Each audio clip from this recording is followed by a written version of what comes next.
right, we're back for episode 25, the Eric and Brad Show. Your home for all 2020 election coverage. Your main hub of source of factual information. This is the 25th time we've done this. We do it once a week. If you've just found this show, that's awesome. Thank you so much for finding it. We love doing it. We're on Spotify and YouTube and Apple Podcasts and all that good stuff. My name is Brad, and this is Eric. How's it going, man? Good. How you doing, buddy? Good. Who are you waving at? I'm waving at you. Oh. Yeah. How did you like, how'd you like last episode? Did it turn out good? Did we get any good feedback? The side-by-side? People like the side-by-side. Are you going to stick with that, or are you going to do something else? I'm down. I like it more than I thought I would. I still like Good. a bigger screen, so you just get a closer, bigger picture of someone. Mm-mm. But how much easier it is to edit, fucking sold. You know what I mean? The fucking editing. I think it's so much better. Okay, personally. sweet. Well, and this week, since we're doing side by side, I didn't think about it until after halfway through the week. I'm going 4K now. Because now it doesn't matter that you're in 1080 and I'm in 4K with the size differences because I can just change the sizes. So, real talk. Real talk. I think it's excited. great. I think side by side is I'm great. excited. I think you're stuck on that Joe Rogan mindset, and you gotta. There's other ways to do it than how he does it. Totes my goats. And now I'm more excited that I'm going to be 4K. So I'm going to be looking crisp and clean and beautiful, and you're going to be looking all fuzzy over there. Yeah, ugly, nasty. So I've had a big week, buddy. It's been a big week. I got a big show planned. I don't know. Part of this I don't. Yeah, I got a big show planned. I got a big one. I'm gonna throw something at you a little bit later that I didn't tell you. You're not gonna be expecting any of this. This is gonna be a very R-rated show. Very R-rated. This is gonna get dark. Today's gonna get dark. As dark as it gets. Oh my God, I'm not ready for this. Okay. This is also going to be a very political show. All my topics are kind of political. Oh, this is going to be... I'm trying to steer away from politics. You're fucking sucking me back in. Quick little brag. You know what I mean? I hate to be that guy. I'm trying to get away from my ego, get away from Facebook. But, fucking got keys to a house yesterday. I'm a proud fucking new homeowner. Oh my God. Oh, woo! Feels good. Feels good. Feels real good. Okay, so what is this house like? Tell me about it. It's Is it big? No, very small. It's like 1,000 square feet with a detached garage. It's a very small house. Okay. It's an old house. It's a 1930s house. It's been well kept, but it is very old. Like it cost $1.7 million. Cost $1.7 million. Okay. No, it's an old house, but dude, I love it. It reminds you of a lot of the houses, like, in Sandpoint, like, next to Dubs. You know what I mean? When you're, like, on your way to the lake from Dubs, those just old, 1940s houses, just small. Yeah. It has, like, a smell to it, like an old house smell. You know what I mean? Like, well, water damage? I love it. No, like, there's a few problems with the house, but, that was part of my thing looking for houses. Is I was like, I don't care if things are wrong as long as they're not like bananas wrong. Like I can do anything any contractor can do. So I might as well take on a house with a little bit of problems, fix it up, and then I can make my money that way. Got a backyard, great spot for the dog. Kid loves it. Everyone loves it. Everyone's happy. Great detached garage. How many bedrooms? 2-bedroom. It's a small house, dude. It's tiny. Okay. Fucking... Did you spend as much as you qualified for? Well, because people say, aren't you supposed to spend a lot less than you qualified for? Or something like that? Shit's real. I'll tell you that much. Shit is definitely real. Shit didn't just get easier for me. It got a lot harder for me. You know what I mean? Okay. That should tell you something right there. But, I fuck it. I put myself in a position to where it's like, it's fucking go time. You know what I mean? Like, it's fucking do or die. And it's like, I'm going to do. I put myself, at first I was really scared and I was like, fuck it. I'm doing it. Like, there's no choice. You know what I mean? I'm not about to lose all that money I just put into it. Like, I'm making it through. I'm at least making it a few years to where it's like, okay, I can't do this. I need and then sell and get the equity out of it. You know what I mean? Something like that. I don't know. Okay. But Well, sweet. it's a good feeling. I'll tell you what. It's a great fucking feeling. It's That's liberating. awesome. It's fucking when you talk to people. I imagine this is like I don't know, married people. This is like what they get to do. Is like I went up to a neighbor, and it was this whole new Oh my feeling God. of like Oh, what? yeah. It was a, Nothing. it was a new feel and like when I got all the utilities switched over, every person I talked to was like, "Congratulations!" You know what I mean? Like blah blah blah blah blah blah. Oh The new yeah. neighbor I was treated with a totally different respect from my neighbors because they know I bought the house. In comparison to Yeah. when you're a renter and you move into a house and they're just like, Yeah. "Fucking another goddamn renter here," like pieces of shit. Well, even when you buy a house and they're like, "Hey, nice to meet you. How's it going? Like, are you moving in?" And someone's like, "No, I just bought it to use it for a rental." Then they're like, "This fucking motherfucker," they're not even happy with that. Yeah, yeah, yeah, Yeah. exactly. Because then they have to go live next to some teenager who's throwing parties, doesn't give a shit. They ain't gonna be mowing their I know. lawn and stuff. And the neighbor No. I met, I'm so happy. I just met today. Oh, I'm stoked. She's an awesome lady. She came over, met the dog, met the kid, and stuff like that. But it was one of my selling points getting into the house was Yeah. their yard was fucking perfect. Their backyard was fucking beautiful. You know what I mean? Super well manicured. And we share like the cowboy fences, like the little X with the two logs. You know what I mean? That's what Oh separates yeah. our front Uh-huh. yards. So it's like you Yeah. see, it's almost like there is no fence. And then Wait, so is it a townhouse? oh hell no, I don't do Oh, that okay. shit. Daddy Sorry. don't play that shit. No, it's Okay. like it's a house. It's a house on a Right. on a lot. Like that was Is it in Beaverton? it's in Beaverton. Dead Sorry. center of Beaverton. Okay. Okay, cool. Yeah, the address is 37. No. Oh, well, that's cool. That's good Sorry, I'm not news. trying to brag, guys. It is extremely exciting. And, if you own a house, you know what I'm talking about. If you're Right. getting ready to buy a house, like it's a fucking wild ride and it's a feeling. It makes do I feel like an adult? Tell you what I feel like an adult. That's like the most Right. adult thing you can fucking do right there. And the stack of Seriously. fucking paperwork at the title company. Woo! Talk about some time fucking signing some signatures. I mean, they literally Oh, fucking 4-inch stack of papers, and they're just like, okay, and this paper is here, check, here, check, check, here. here, blah, blah, blah. Dude, you sign papers that are like, one of the papers is a paper saying that this is your signature. Like, that's one whole paper right there. It's just like, this is what your signature look like. Sign here. It's like, Jesus Christ. Like, this is bananas. It That makes is sense though. bananas. It's a big deal. You know what I mean? It's a lot of money. I feel a lot weirder knowing that I'm on cam all 100% of the time. And you're over there, I think. I don't know. See, I like. Sorry. I did you pick that up on the last episode? I really liked. I didn't notice it till I was like done editing, and I almost went That you back. look at each other. Yeah, and we Yeah. the first section of the podcast were. I thought it looked really well. It looked like Yeah. we're in a room together almost. Like, cause you're Yeah. looking this way, I'm looking this way, and then when we went to the guest, it switched, and then we're like looking away from each other. You know what I mean? You're like looking this way, and I'm looking that way, and it didn't. I don't know if you caught that, and it didn't Yeah. look as clean, and then it went back to the original way when we Yeah. edited the last part. It's all over the place. It is good, though. That's good news, though. I'm stoked. I'm Yeah, happy. sorry for the brag, guys. Sorry for that.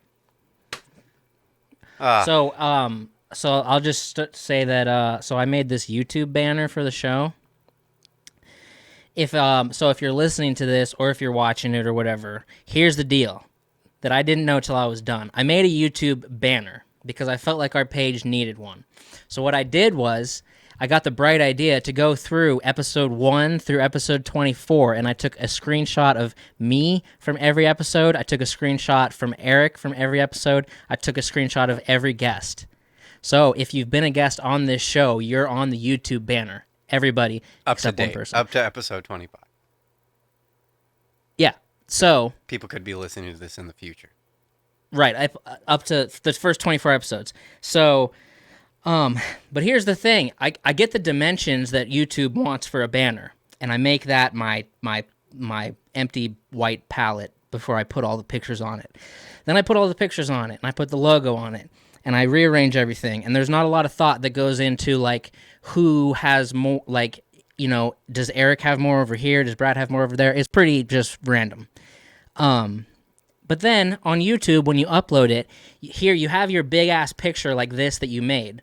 And then it says the tiny little square right in the middle of it is what people on mobile will see. So you're like, oh shit. So on mobile, you'll only see the tiny little center part of it. And then they're like on desktop people will only see like the middle section of it. Like that mobile part extended out. So on desktop, you only see that part. And then they say on TV, you see the whole thing, which is really weird to me. I'm like, so I guess if you're viewing the YouTube channel on a TV, you'll see the full banner. So if I've been on this show and you look at it on desktop or mobile and you're like, I'm not on there, I guess you have to look at it on a TV to see the full thing. Anyway, took me about 5 hours to do it. Not the easiest task to do because there's a lot of things I learned. For one, I was trying to find smiling or something other than just a straight face. So that was tricky to do, to go through every fucking episode and find that. Two, some guests were easy to screenshot. Some guests were hard to screenshot. I will take to my grave and never tell which ones were hard to find a good screenshot and which ones weren't hard to find a good screenshot. You know what I mean? Some were a lot harder than the others. Here's the other thing. Get this. This is going to warp everyone's minds. I was the easiest one to find screenshots for. Erick was difficult to find screenshots for. Now, the reasoning behind that is that I get to make the call on my own screenshot. You know what I mean? Mm-hmm. So with other people, with you or the guest, I'm trying to do them justice. So with me, I'll just take whatever, like an ugly one. Yeah, that's why. I hear what you're saying. So it was tricky. But then I also just got stuck just fucking watching them, you know, just like, and forgetting what I'm doing. Man, there's a like the first 2 minutes of episode 10, because I got some funny moments on this show, but the first 2 minutes of episode 10, my dentist bit was pretty fucking funny. I was dying laughing. And so if we ever do a best of, we got to remember episode 10, the beginning. Why didn't you fucking write it down? Go back and edit I'm writing it down. Well, I'm not editing. I had other shit I had to do. Okay, no, I'm saying in the future, let's go back, edit it out, and make that its own clip. It was funny, because I'm like, you're kind of just casual, just hanging out, and I'm like, so I went to the dentist the other day. Like, they really make you feel like a child. They ask you what sort of flavors you want, and you're like, okay. And then I'm like, yeah, then they ask you what color toothbrush, and you're like, wait, they gave you a toothbrush. And I'm like, yeah, then they make you carry that little bag, and you're like, wait, what kind of fucking dentist did you go to? It was great. I do remember that. I enjoyed it. Hell yeah. Yeah. So that banner is there. So if you want to check it out, you can. But if you want to see the full thing, you have to do it on a TV. Apparently, I haven't done it yet. But that's what I'm being told from YouTube, who I feel like kind of wasted 5 hours of my life because I was trying to do a giant picture. Turns out I might have just had to focus on the mobile or the desktop. Didn't know that. Yeah, but what if you did that? Then what are the people on the TV going to see? I have no idea. And I know one of our listeners that isn't like a avid, but he comes in and out. He watches us on TV. That's how he does it. Right. So everyone's on there except one person, but it was a fun time. Boom.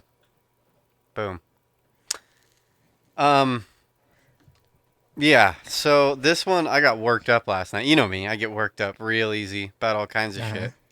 What do you know, and you may not feel strongly about this, and I know I'm interested, one of our listeners, I'm interested what he has to say about this. I'm assuming he's going to agree with me, but what, okay, throw a few, because there's a few, give me the best video game of all time. Of my life? Of all, like, yes, of all time. And I would say, and where I'm kind of trying to go with this is what was like groundbreaking. And is it like what I hate about this is Mario Kart. there is earlier ones that the early games where it's like, yeah, I mean, you kind of got to give it to them as being like top 5, but I don't. I'm steering away from those Like some Super space Mario invaders. Bros, no, like Super Yeah. Mario, Tetris, Pac-Man. Mm-hmm. You know what I mean? Like, okay, yes, they get top 10. They're fucking in. I get it. But Yeah. let's go a little bit newer than that. Like best game of all time. A little bit newer. Like okay, well, whatever. Halo. What's the best game of all time? Halo should be Halo. up there. Should be up there. But That's for me. That's my mine. argument. Okay, and that you're gonna put that in the category shooter. Yeah. I'm saying no category, but then if we go into shooter, this is definitely where I really get irritated with this argument because it's like no, the best the best video game of all time, fucking 007 GoldenEye, hands down, like bar none. This is the best video game ever made. In today's standards, it doesn't hold Yeah. up, but Halo doesn't hold up. I just started playing Halo, and you could No, I argue don't agree with that. that it doesn't hold up. Have you gone back and Oh, played I Halo think 1? It gets a little Um. difficult to play. It's like, oh Jesus Christ. Like, and they did a Okay. Right. remastered version, and I started playing it. And it's funny, they have Yeah. a button to where you could switch in and out of new graphics and old graphics, and it's Yep. Yep. you're just like, what is this shitty graphics? Like, that's really what we were playing on back then? And I Yeah. thought it was like the coolest game ever. But whatever, I'll give Halo some credit. But GoldenEye revolutionized video games. Like, no one understood that that's what a video game could be. And you could argue fucking Doom, which I saw that, and it fucking pissed me off. Like, God damn it, You know Doom. what's crazy? But 007 GoldenEye brought the multiplayer in, and it fucking Yeah. shocked the world. Shocked the world. Yeah. This all started because my girlfriend couldn't. She was talking about Pierce Brosnan, and she's like, "I don't know who that guy is." I'm like, "You don't fucking know who Pierce Brosnan is? The best goddamn 007 there ever was." No, Fucking dude. oh, Oh, don't even. Dude, it's my it's the childhood. worst. It's the fucking no. Pierce Goldeneye was the sickest fucking movie ever. I loved that movie. It was so fun. Like I didn't like I his don't other remember the movies. movie, but I remember the game. And You you're want to know what's you want to know what's crazy? Last year I played a shitload of 007 GoldenEye. it's bad graphics. Going back, Yeah. dude. But what that game did is you could get 4. It was the first time 4 people could sit in a room, split screen, kill each other like that had Yeah. never been done before, and everyone across the world just like holy shit, this is Yeah. incredible. It's the best thing ever. Yeah. So then I'm trying to show my girlfriend. I type in best fucking video games of all time. And so here's the list I came up. This is Time. Best is it Time magazine? I Time don't know. magazine. Time.com. I don't know if Okay, that's what's the list? so. Of course, number 1. Start at the lowest. Okay, 50. Tetris. You want me to go through 50? No. Sorry, Okay, let's sorry, go. sorry. Okay. Let's go. Fucking yeah. Let's start from number 1 because we'll get there. But Okay, Tetris. number 1, Tetris. I I can kind of agree with that. It is. Yeah, I can too. That's a damn good game. Super Yeah. Mario 64. Yeah. Number 2. I disagree with that one. I don't think that should be number 2. Well, they should have Mario Kart in the top 10. Legend of Zelda: Ocarina of Time. Yeah, I'll give that to him. Doom number 4. This is where another one. Oh. I don't think it should be number 4. It was incredible. And then Miss Pac-Man number 5. Yeah. Okay. Number 6 is a real fucking upset. This one pissed me off. Minecraft. Fucking Minecraft. Terrible. Number 6. No. Go fuck yourself. Okay, number Yeah, I 7. agree. Legend of Zelda. Again, like, okay. Yeah. Super Mario Bros. Is 8. Okay. Yeah. Number 9. This one, you can't argue, but it is a weird one. The Oregon Trail. Like, Oh my ugh. god. I mean, Ugh. that is dumb, but That's super dumb. everyone played that game. You know Yeah, what I mean? because we didn't have anything else to play at school. I know, but I I can take that one or leave that one. That one's kind of funny to I'm me. taking that out. I'm taking it out of the goddamn Number list. 10. This is a weird one. Again, I don't think it belongs on the top 10 list. Is World of Warcraft. It definitely should be up there. It was, one of the bigger games of all time. Sure. Sid Meier's Civilization 4. What? Yeah. And I've never dug any of these. I guarantee probably a few of our listeners are going to hate me for this one, but I have never understood number 12. I've never understood this whole franchise. I've never enjoyed it. Final Fantasy. So Final Fantasy 6 comes in at number 12. Yeah. I never liked it. I didn't like how it was. I mean, I played I never played it. OG. I played with my brother, and it was kind of fun. But I never liked how when you'd get in fights, it would be like, if the dudes are just sitting there, like jumping back and forth, and then it'd be like, Oh yeah, and then they'd just be standing there, and the dinosaur just stand, or their enemies just standing there, and it's like, this is dumb. I mean, I get you have to do it if that's the style. Number 13, SimCity 2000. Dumb. Yeah. Retarded. I'm not into that. Number 14. This one irritates me that this game comes in at 14 and 007 still hasn't come up yet. Quake. Yes, an amazing game. Yeah. And revolutionary style game. Well, fucking 007. These motherfuckers need Mario Kart and Halo on the top 10. Yeah. Next one, 15. I'm sorry. Again, I don't like how I do think this one belongs underneath Quake, but both of these still should be underneath 007. In my opinion, is Counter-Strike. 16. This one is near and dear to my heart. I think this one's labeled correctly. Maybe I would have pushed this up a few spots. Grand Theft Auto 3. Damn good game. Yeah. Half-Life 2. Yeah. 17. Okay. See, now I'm starting to feel like I don't know if you remember, and I don't even know if I'm correct, but I think that Grand Theft Auto 2 was a shot of the streets from above. Yeah, 1 and 2. You just drove around a car around around the streets of a city, but all you could see was the top of the car and the top of the buildings. It was like SimCity. It was 2D. It was like 2D. Yeah. And then I think Grand Theft Auto 3, you went on the ground behind the guy, and that's when you started running around killing hookers. Dude. So that's completely different. You were probably a little young when I was young when that movie came out, and I have a few years on you. Game? You would have been in the 4th grade, I'm assuming, when that game came out. I don't know. So you're somewhere around there, because that Grand Theft Auto 3 came out when I was in the 7th grade, and holy fuck, was it amazing. That is the near and dear to my heart, one of the best games of all time. 18, Rise of Tomb Raider, not into that pick. People loved it. 19, so this is coming in at 19 to me. This is weird. Space Invaders, that should be up a little higher. 20, I don't even know what this is. Zork was an early text-only adventure game, though it wasn't the first. Blah blah. I don't know what Zork is. Okay. How many are you gonna read? Up until GoldenEye, which is coming. It's real close. Okay. Number 21, Diablo 2. Again, this shouldn't be above GoldenEye. That's bullshit.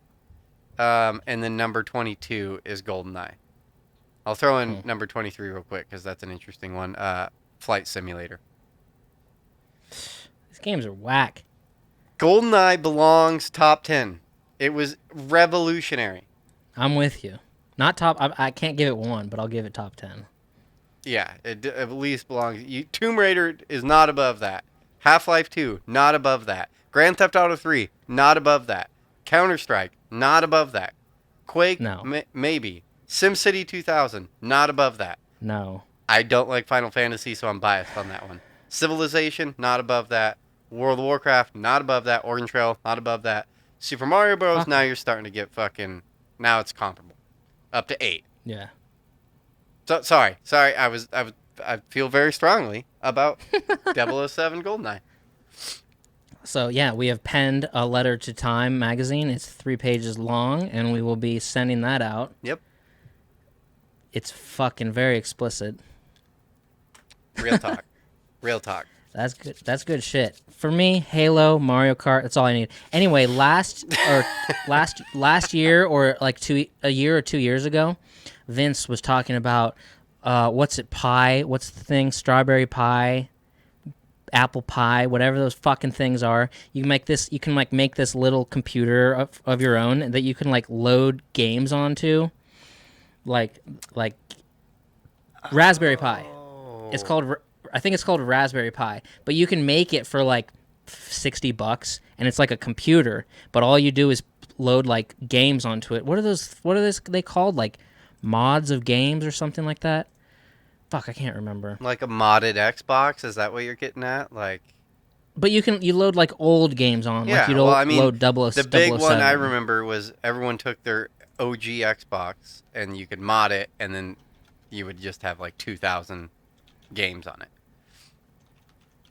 Like old games. Basically like that. Oh, emulator. It's an emulator.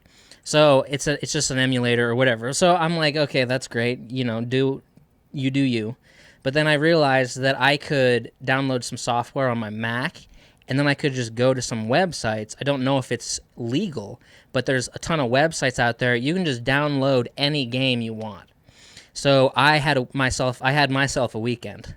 So I ordered some Nintendo 64 Xbox controllers from Amazon that went straight to USB. So I just USB'd right into my Mac, and then downloaded a bunch of games: Star Fox 64, Mario Kart, GoldenEye, bunch of other ones, and just played all these old games, and it was great. That's fantastic. That sounds fantastic. Fun. That sounds fun. Yeah. I started, like I was saying during that rant, me and my buddy Anthony started at Halo 1 multiplayer, like duo, like campaign. Yeah. And we started going through the campaign again because fuck. Yeah. Halo 1 campaign was so nostalgic. It sucks. Yeah. Going back through it, it's like, okay, this really isn't that good. But Yeah. the nostalgia is just washing over me. Ah. Yeah. You like hear someone's voice, some guy's character's voice in it, and you're like, oh man, I've missed this guy. Yeah, Cortana, when Cortana talks. Yeah. Chief. You know, it's like, oh, yeah, that's here. Right. Keep saying that, you dirty girl. Oh, Jesus. Okay, so did you watch the debate? No, not at all. What? Why? Oh, okay, let me tell you Why? about it. I'm trying to get away from politics. I'm going to tell you push away from I'm going to tell you exactly what happened. Okay? Are you ready? It's about to get crazy. Throw it at me. Okay, so there's a man running for president. His name's Joseph Biden. Joseph J. Biden. Yeah. Then there's another man running. His name's Donald J. Trump. So they had a debate. They had a debate where they talked a bunch, right? Yeah. And I'm this sure guy it was named just Christopher. Great. It was great. There's this guy named Christopher Wallace who's the moderator between the two. And so there was a time when Joseph Biden and Donald J. Trump were yelling at each other. And then Christopher Wallace started yelling too. And then everyone started yelling at each other. And then all of a sudden you hear Metallica start playing, Enter Sandman, out of nowhere. Dun, dun, ch, dun, dun, ch, dun, dun, ch, dun, dun. And the camera pans to the back of the room. And I'm sitting on my couch and I'm like, what the fuck? And then there's this tunnel that's opened up in the back of the room. And there's a bunch of smoke coming out of it. And there's like a ramp coming down it. And then it shows Metallica's there. And they're playing. Dun, dun, ch, dun, dun, ch, dun, dun. You know, Enter Sandman. And then Dwayne "The Rock" Johnson enters out of this tunnel of smoke. And he is wearing like his black wrestling Speedo. And he's just standing there. And then they're like, dun, dun, dun, dun, dun, dun, dun, dun, dun, dun, dun. Like, as it's playing. And he's fucking looking around. And he's like looking. He has like crazy in his eyes. And then they're like, bum, bum, bum, bum, bum. And he starts running down the ramp at top speed. And he's like doing like full extension of the legs, like boom, boom, boom, running towards the stage. And they're like, bam, bam, bam, bam, bam, bam. And then he gets up to the stage and then they start just like, you know, say a prayer and you want. And he runs straight at Donald Trump. And he with his shoulder, because he used to play football. He used to play college football. With his shoulder, boom, hits Trump like boom like that, and Donald J. Trump goes flying backwards into the back of the into the curtain or whatever, and just disappears. And then Dwayne Johnson's like walking towards Joseph Biden, and Joe Biden's going like, no, no, no, no, no, and he picks him up. And he picks him up and turns him upside down and fucking slams him on his head. And they're like, dun. And then fucking Dwayne Johnson grabbed the microphone and he's like, I'm president now, motherfuckers. And they're like, exit light. And then Christopher Wallace spins around in his chair and the camera zooms in on his face. And he's like, live from New York, it's Saturday night. And I'm like standing on my couch. I'm like, what the fuck is happening, dude? It was crazy.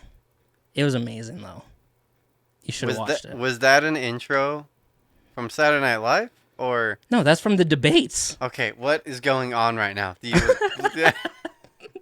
And I was standing on my couch. I was standing on my couch at that point, and I'm screaming, this is the greatest debate of all time. And I was like, Dwayne Johnson, dude, fuck yeah. And they're just fucking going, exit light. And it's crazy. You had me, you were stringing me along there for a hot minute. And then I'm like, Metallica? Like, you had me at Metallica. Yeah. I'm like, really? They started playing Metallica during the debate? Like, that doesn't make sense. And then, dude, yeah, it was the greatest moment of all time. And you missed it. And you didn't even hear about it. No, I figured you would have heard. I didn't hear about it. That sucks for the Rock Johnson, though, because he probably has corona now. I mean, has he made a statement about that? I don't think so. I try not to get too political. He got very follow all these. He got very, very close to Trump. That's true, but it was quick. It was just right here. Yeah, Rona doesn't. Boom. It takes time for Rona. You can if you clothesline someone, you're really not in contact with them long enough for the Rona to make direct contact. You're talking about a very healthy human being. I mean. Corona. Yeah, I mean Donald J. Trump's at the top of his fucking game. Dude, 244 pounds, 74 years old. These are his stats. He's fucking killing it. He's killing it. Jesus. It was great. That's fantastic. I loved it. Now I can't believe it. Now I got to go fucking rewatch the debate or go, watch a rerun of the debates. Yeah. They probably fucking edited that whole part out though.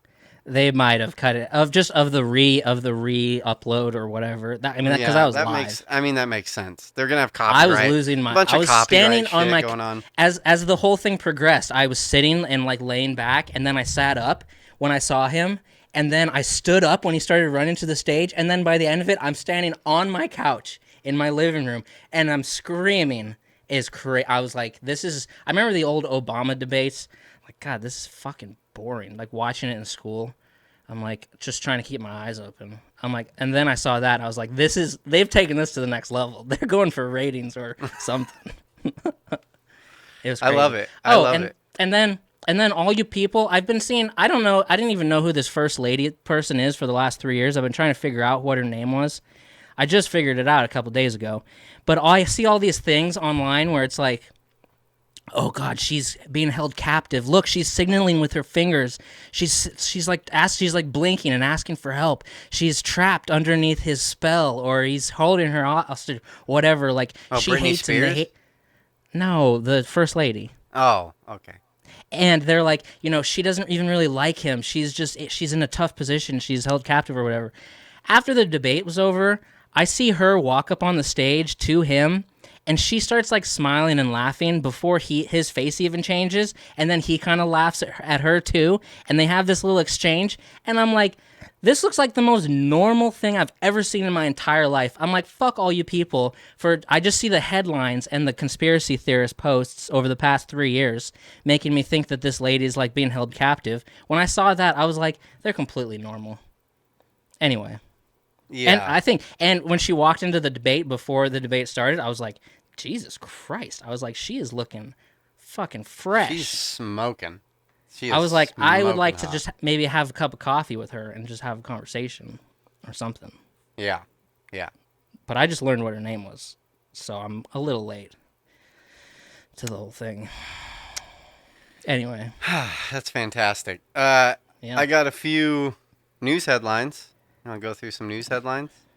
Sure. This is so really I came across three things. This was pointed out to me on a TikTok video. Really credible shit here. But I Okay. looked them up. They seem legit enough to have websites posting shit about them. Uh, so this was discovered fucking like 15 years ago, but now, and I'd never heard anything about this, but now they're like all these scientists are like, okay, this is 100%, like this is real, these bones are real, but they've coming out, all these Canadian scientists, and like, yeah, there was a Canadian they're calling it the frozen dragon, and Mm. they have you heard about this? Yeah, So it's in a mountain. it's a pterodactyl that they're saying, yeah, it definitely lived. A fucking an old school fucking bird that is 33 feet fucking wide. Isn't that bananas? 33 feet. Yeah, 33 that's feet. terrifying. That's terrifying. Wait, why are they calling it a dragon? Because it's 33 fucking feet wide. If But you it can't saw breathe 33 fire. feet, if you saw any bird that's 33 feet wide, you'd be like, yeah, that's a dragon. Even if it looked like a blue jay flying by, you're like, no, that's a dragon. Like, I That's don't true. care. I don't care that it looks like a blue jay. That's a fucking dragon right there. That's true. So that was a cool one. That's crazy. I'm just throwing these out. That was cool to look up. That was what was cool to me is the 33 feet. Like, But for that in that whoa. situation, it'd be more like, hey, it's a dragon, eh? No, and what's really crazy about it, what's weird about this bird, is that so it's 33 feet wide, fucking, but the dinosaur's head is believed to be 3.5 times larger than its body. So it just has this huge fucking beak and head, and then like kind of a smaller body. It's like a weird looking, pterodactyl looking thing. That's Um, terrifying. I don't know why, and they're saying it's red and white. I've never understood that. How do you fucking know what color? Goddamn, something that all you can find is their bones. I don't know, but I'm a dumb. I'm not a paleontologist or anything. Yeah, Okay. they'd be like, it's a dragon, eh? Oh, the dragon got out. And that's the kind of thing where you're just standing there with your wife and kids, hanging out, I don't know, drinking Canadian whiskey, trying to develop the game of hockey 1,000 years ago, and this thing just comes along and just picks up your son whoosh, and flies off. Ah! Like, fuck. Okay. Okay. Next piece. Next piece. Let's blow through these. Uh, a Nazi coin was found. Did you hear about this? Oh, no. I don't keep Uh, up with the Nazi news. so looking this stuff up, this was more. I don't. This is probably just clickbait shit. I don't know what's going on here, but supposedly, there was and see, this all started from a YouTube clip, so that's why I'm not into this. And like, this is very conspiratorial type shit. But a Okay. Nazi coin was found supposedly in a construction site down in Mexico. They dug up this coin, and it's like real faded and shit, but it's pretty clear that it's a it shows a swastika on the front of it, with the little bird, like holding the swastika. Everyone's seen that symbol, the bird like with its talons like around a little swastika thing. And then on the Yeah. back side it has the iron cross, and on the top of it it says Nueve Alminta, or something, like however you pronounce that, which is translates to New Germany across the top of it, and it's dated 2030, 2039 is the date on the coin. Ah! Um, so yeah, a lot of people there's a lot of conspiracy theories popping out about this. The main video that this came out with, which is I think this whole thing's just retarded. But I mean, it's cool if it's all real. That's Um, not cool. so the main theory is parallel universe, that we have a glimpse between a universe where the Nazis actually won World War II. Okay, Um, that one, I'm like, that's my theory. That's a so good there's one. that, and then some other guys are like, no, we're about to all the Nazis that we covered this a while ago in our conspiracy theory episode. Um, that the Nazis from Antarctica are about to come. As soon as war breaks out here shortly, as soon as World War III starts, the Nazis are going to come purify the land. But that's one theory. Which whatever. I think it's kind of cool. It's interesting if you look the coin up online. It's kind of cool.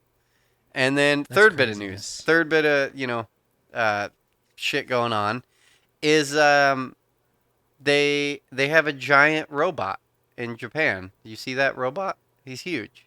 He's like 7 stories Oh yeah, yeah, tall. yeah, Uh, yeah, I don't know if I'm pronouncing this. It's Gundam, so Gundam robot, yeah. Gundam, Gundam, like Gundam style. Gundam. Yeah, Whoopa Gundam but style. that but then I see. I thought that too, but I thought it was Gangnam style. Am I? It's Gundam Oh style, no, yeah, yeah. That's a Gangnam different style. word. Yeah, yeah, yeah. Um, that was the debate in my head too. But it was supposed to be done like right now, and you could like go. I don't know if you could get on it and do rides, but it's like a whole attraction thing. This giant robot that looks. I guess it's based off of some anime thing. To me, it looks just like the robot from Power Rangers. That's what it looks like to me. It's just this Oh giant yeah, it Power does look Rangers like that.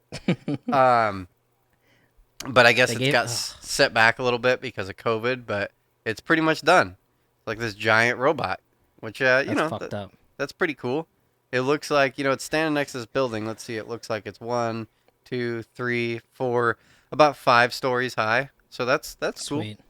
That's cool. So that's the breaking news today. So back to you, Tom. Okay, well, for weather, yeah. Let's take a break. Is it What do we're you gonna think? break before she gets here? Okay, we can do that. I might reset my router because you're cutting in and out, and it's Okay, all my fault. and I have one more thing on my list, but it's a doozy.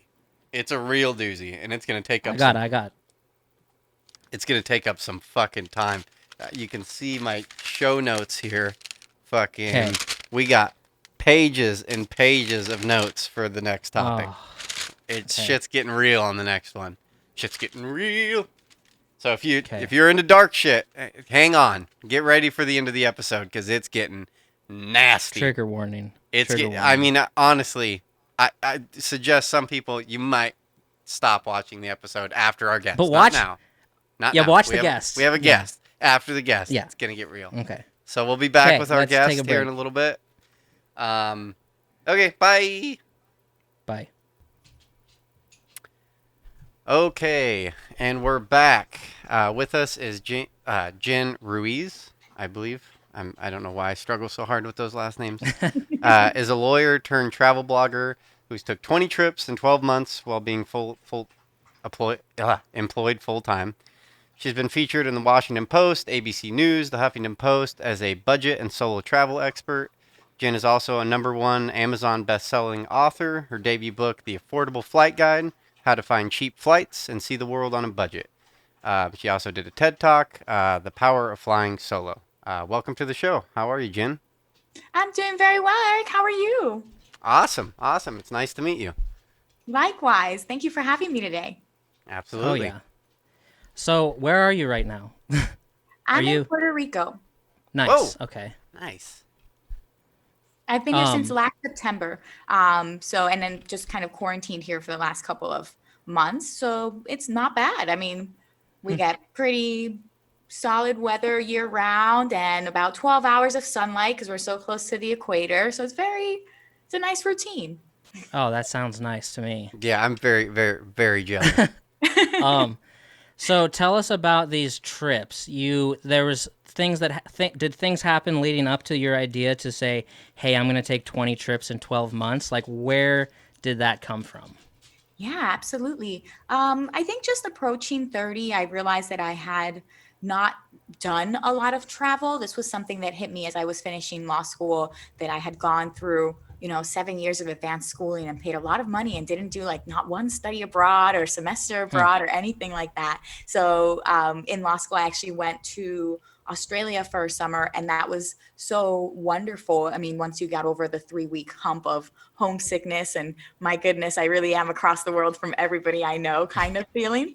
Yeah. But then once you get past that, it just becomes a wonderful, I think, once in a lifetime experience. And that's how I grew to be fond of travel and realized that it had a lot to offer me. And so when I was working full time as an attorney, I didn't really have a lot of time for vacation. It's something that wasn't Hmm. prioritized or really, you had vacation days, but were you encouraged to take them, not so much. You Right. were kind of like applauded and incentivized to work around the clock and be kind of just that, workaholic person that I think is so common in that field. And for me, I wanted to accomplish something different. I felt like I had put so much work into graduating and getting barred in 2 states and, working. And I spent my 20s and were supposed to be kind of the fun decade, that if people are Yeah. doing keg stands or something wild and I'm just here like in an office like filing lawsuits. So I was like, I'm doing something crazy. I've decided that I wanted to really do something grand, and I Yeah. figured if it was a challenge that was worth taking because I could distract myself from the, prospect of, turning 30, just the milestone birthday of it all. And, am I where I want to be in life kind of feeling. And it was great. So I was able to use that time and plan and actually ended up taking 20 trips in 12 months, which was crazy. So I call it my year of adventure. And it was Wow. worth, everything that I did to get there. So And you did were you when you were yeah, did you come back and work and then another trip and then come back and then work and another trip still? Yeah. But then Yeah. during those trips you were like maybe I should just work remotely? Is that kind of what happened? I did start working remotely during that time. I hadn't considered it beforehand because I was of the mindset that, you're pursuing a career and that you should really devote all of yourself into your career and that kind of Yeah. traditional path and every extra, moment that you have going to professional associations. And so the concept of kind of side hustling, right? That wasn't something that Mm. I was comfortable or knew a lot about. And so that year, I realized that to make this work and for me to be able to afford to take all of these trips, I had to increase my income. There was just no way to Hmm. do it otherwise. So I was able to that February, fairly early on in the game, get hired Hmm. to teach English online. And so I could do that every morning before work, like from 6 a.m. to 8:30, and then also like at nights and on weekends. So I would be, kind of some Saturdays at like 3 a.m. waking up to just like teach the whole morning and get a bulk of classes in because I'd be making like Wow. $20 an hour doing this. And so doing that, I was able to augment my income by at least $1,000 every month, sometimes double that. And I was able to use that money to pay for the trips every month. Wow, that's amazing. it might be kind of a silver line after hearing you say that. That might be kind of a silver lining with like the COVID going on right now. Is so many people like moving over to online stuff that it probably will open up a lot of people to be like, wow, well, now I can kind of just go wherever I want to go and do that. Um, Absolutely. was so this is reading through your stuff. It's I've always struggled really hard with travel. I don't know. I'm like a mama's boy, so I'm always nervous to like be by myself in like new situations, and I couldn't imagine even like especially being a girl. Was that a huge problem for you, like getting over the hurdle like mentally, or have you always just kind of been really independent and that doesn't bother you at all? Going to a different country, like I couldn't imagine it. I've only been to Canada and America, so and that's just so easy. That's an easy trip. It is. It's an easy trip. I definitely recommend it. Lots of love to Canada. But I'm not going to say I wasn't scared or that I didn't have my hesitations. I think you have a lot of excitement going up to it. And then right before you leave, it's like nervous, like, oh my God, I'm going to vomit excitement. Yeah. And then and then when you're on the flight, it's like, okay, well now I'm just restless to get there. And then once you get there, it's Yeah. like, well, I'm here.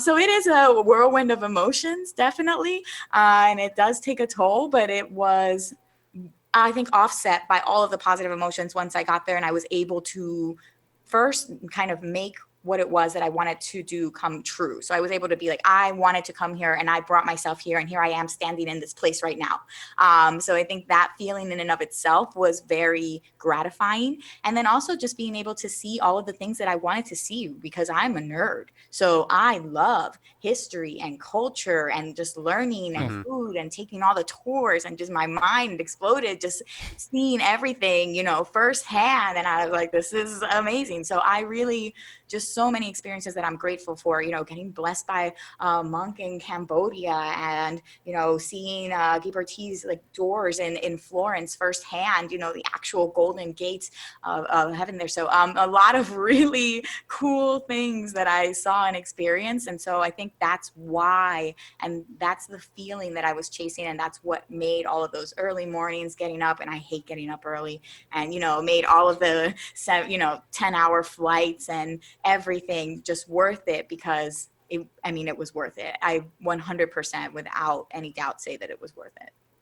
Do you think it Right. was That's better awesome. doing this alone, or would you have rather done it with other people? So I think I did do like maybe 3 of the 20 trips with others. So I had a friend that came with me to the Grand Canyon, and I had 2 friends that came with me to Iceland.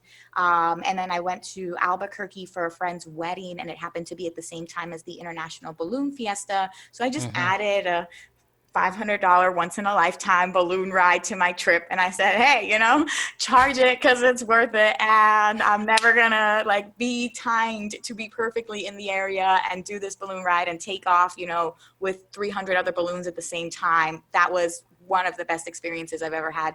And so those were trips I was able to do with other people. I think it does make you feel like you have a safety net.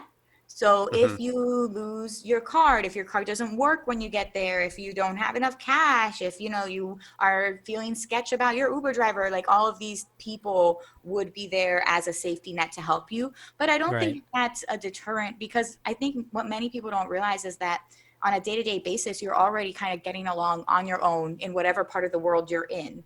Hmm. And so Right. you're already, taking your precautions to be careful when you go out at night, and be careful locking your door, and like things like that. And so I think I've always lived alone, and I think that that's made it helpful. And I live alone in big cities, so Miami, Baltimore. So I'm kind Oh of yeah. accustomed to being vigilant, and I'm kind of accustomed to figuring things out. So I think it's a nice added bonus to have somebody there to share things with. Definitely when it comes time to taking pictures, oh my goodness, your life is exponentially easier.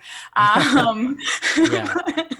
but it's not necessary, and I don't think that people should be discouraged if they don't have somebody to go with, because I think that there's also benefits of traveling alone. Like, you interact more with your Uh-huh. local Uh-huh. surroundings when you don't have that person next to you that you're talking to the whole time, that speaks your language, that is that kind of safety blanket. You Hmm. are you're forced to engage with absolutely everyone, and it's fun where that can lead. Like, I had no idea when I got to Meteora, Greece, and I went on a tour, waking up early morning, and like first thing right when I got there, like too much, I needed to acclimate a little more, so I was already not feeling great. And there was like a 9-person really energetic Italian family on that tour, and me. And so I'm like, and by the end of that trip, the Italian family's like, would you like to come with us in our family van to see the rest of the monasteries? And I'm sitting here in the back of a van with a bunch of Italians, and like, there's like, I did not expect this to be where my day went, and my mother would Right. definitely disapprove of me being in a van. But but you go with your gut, and they were a very loving family. I had like small children next to me. I felt like they were genuinely their children. And so like, and it was a really wonderful day. I made friends. I still am in contact with them. One of the little boys actually has now grown a few years later, and said he started blogging because he was inspired talking to me. So it's really lovely to see the friendships and connections you make when you are open to them. Hmm. I That's mean, awesome. I'm terrified to travel alone, and that's just me. But I can relate to, like, because I went to New Orleans last year with some friends, and that's kind of like a big deal for me. Like, that's kind of out of the box.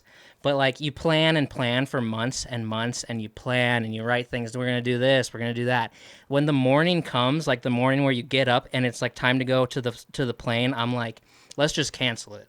Like, it would be so much easier. The easiest thing to do right now would just be to cancel it. That would be the easiest thing to do. But then, yes, I get through the airports and shuffling around, and then once I get there, it's kind of like a breath of fresh air, and it's like, okay, we're here now, and now you can kind of relax. But traveling alone, while it sounds appealing, like, it sounds scary a little, but it'd be fine. I know it'd Yeah. be fine. and I don't like hitchhike or generally get in vans in a normal Oh yeah. setting. But Right. again, this was where I was on an organized tour already for the full like practically day with these people, and I felt comfortable like seeing for another hour or so with them. And Mm. so I take these things and these settings. Like when I was in Greece, there was a man that I asked to take my picture, an older man from that I later learned was from one of the islands.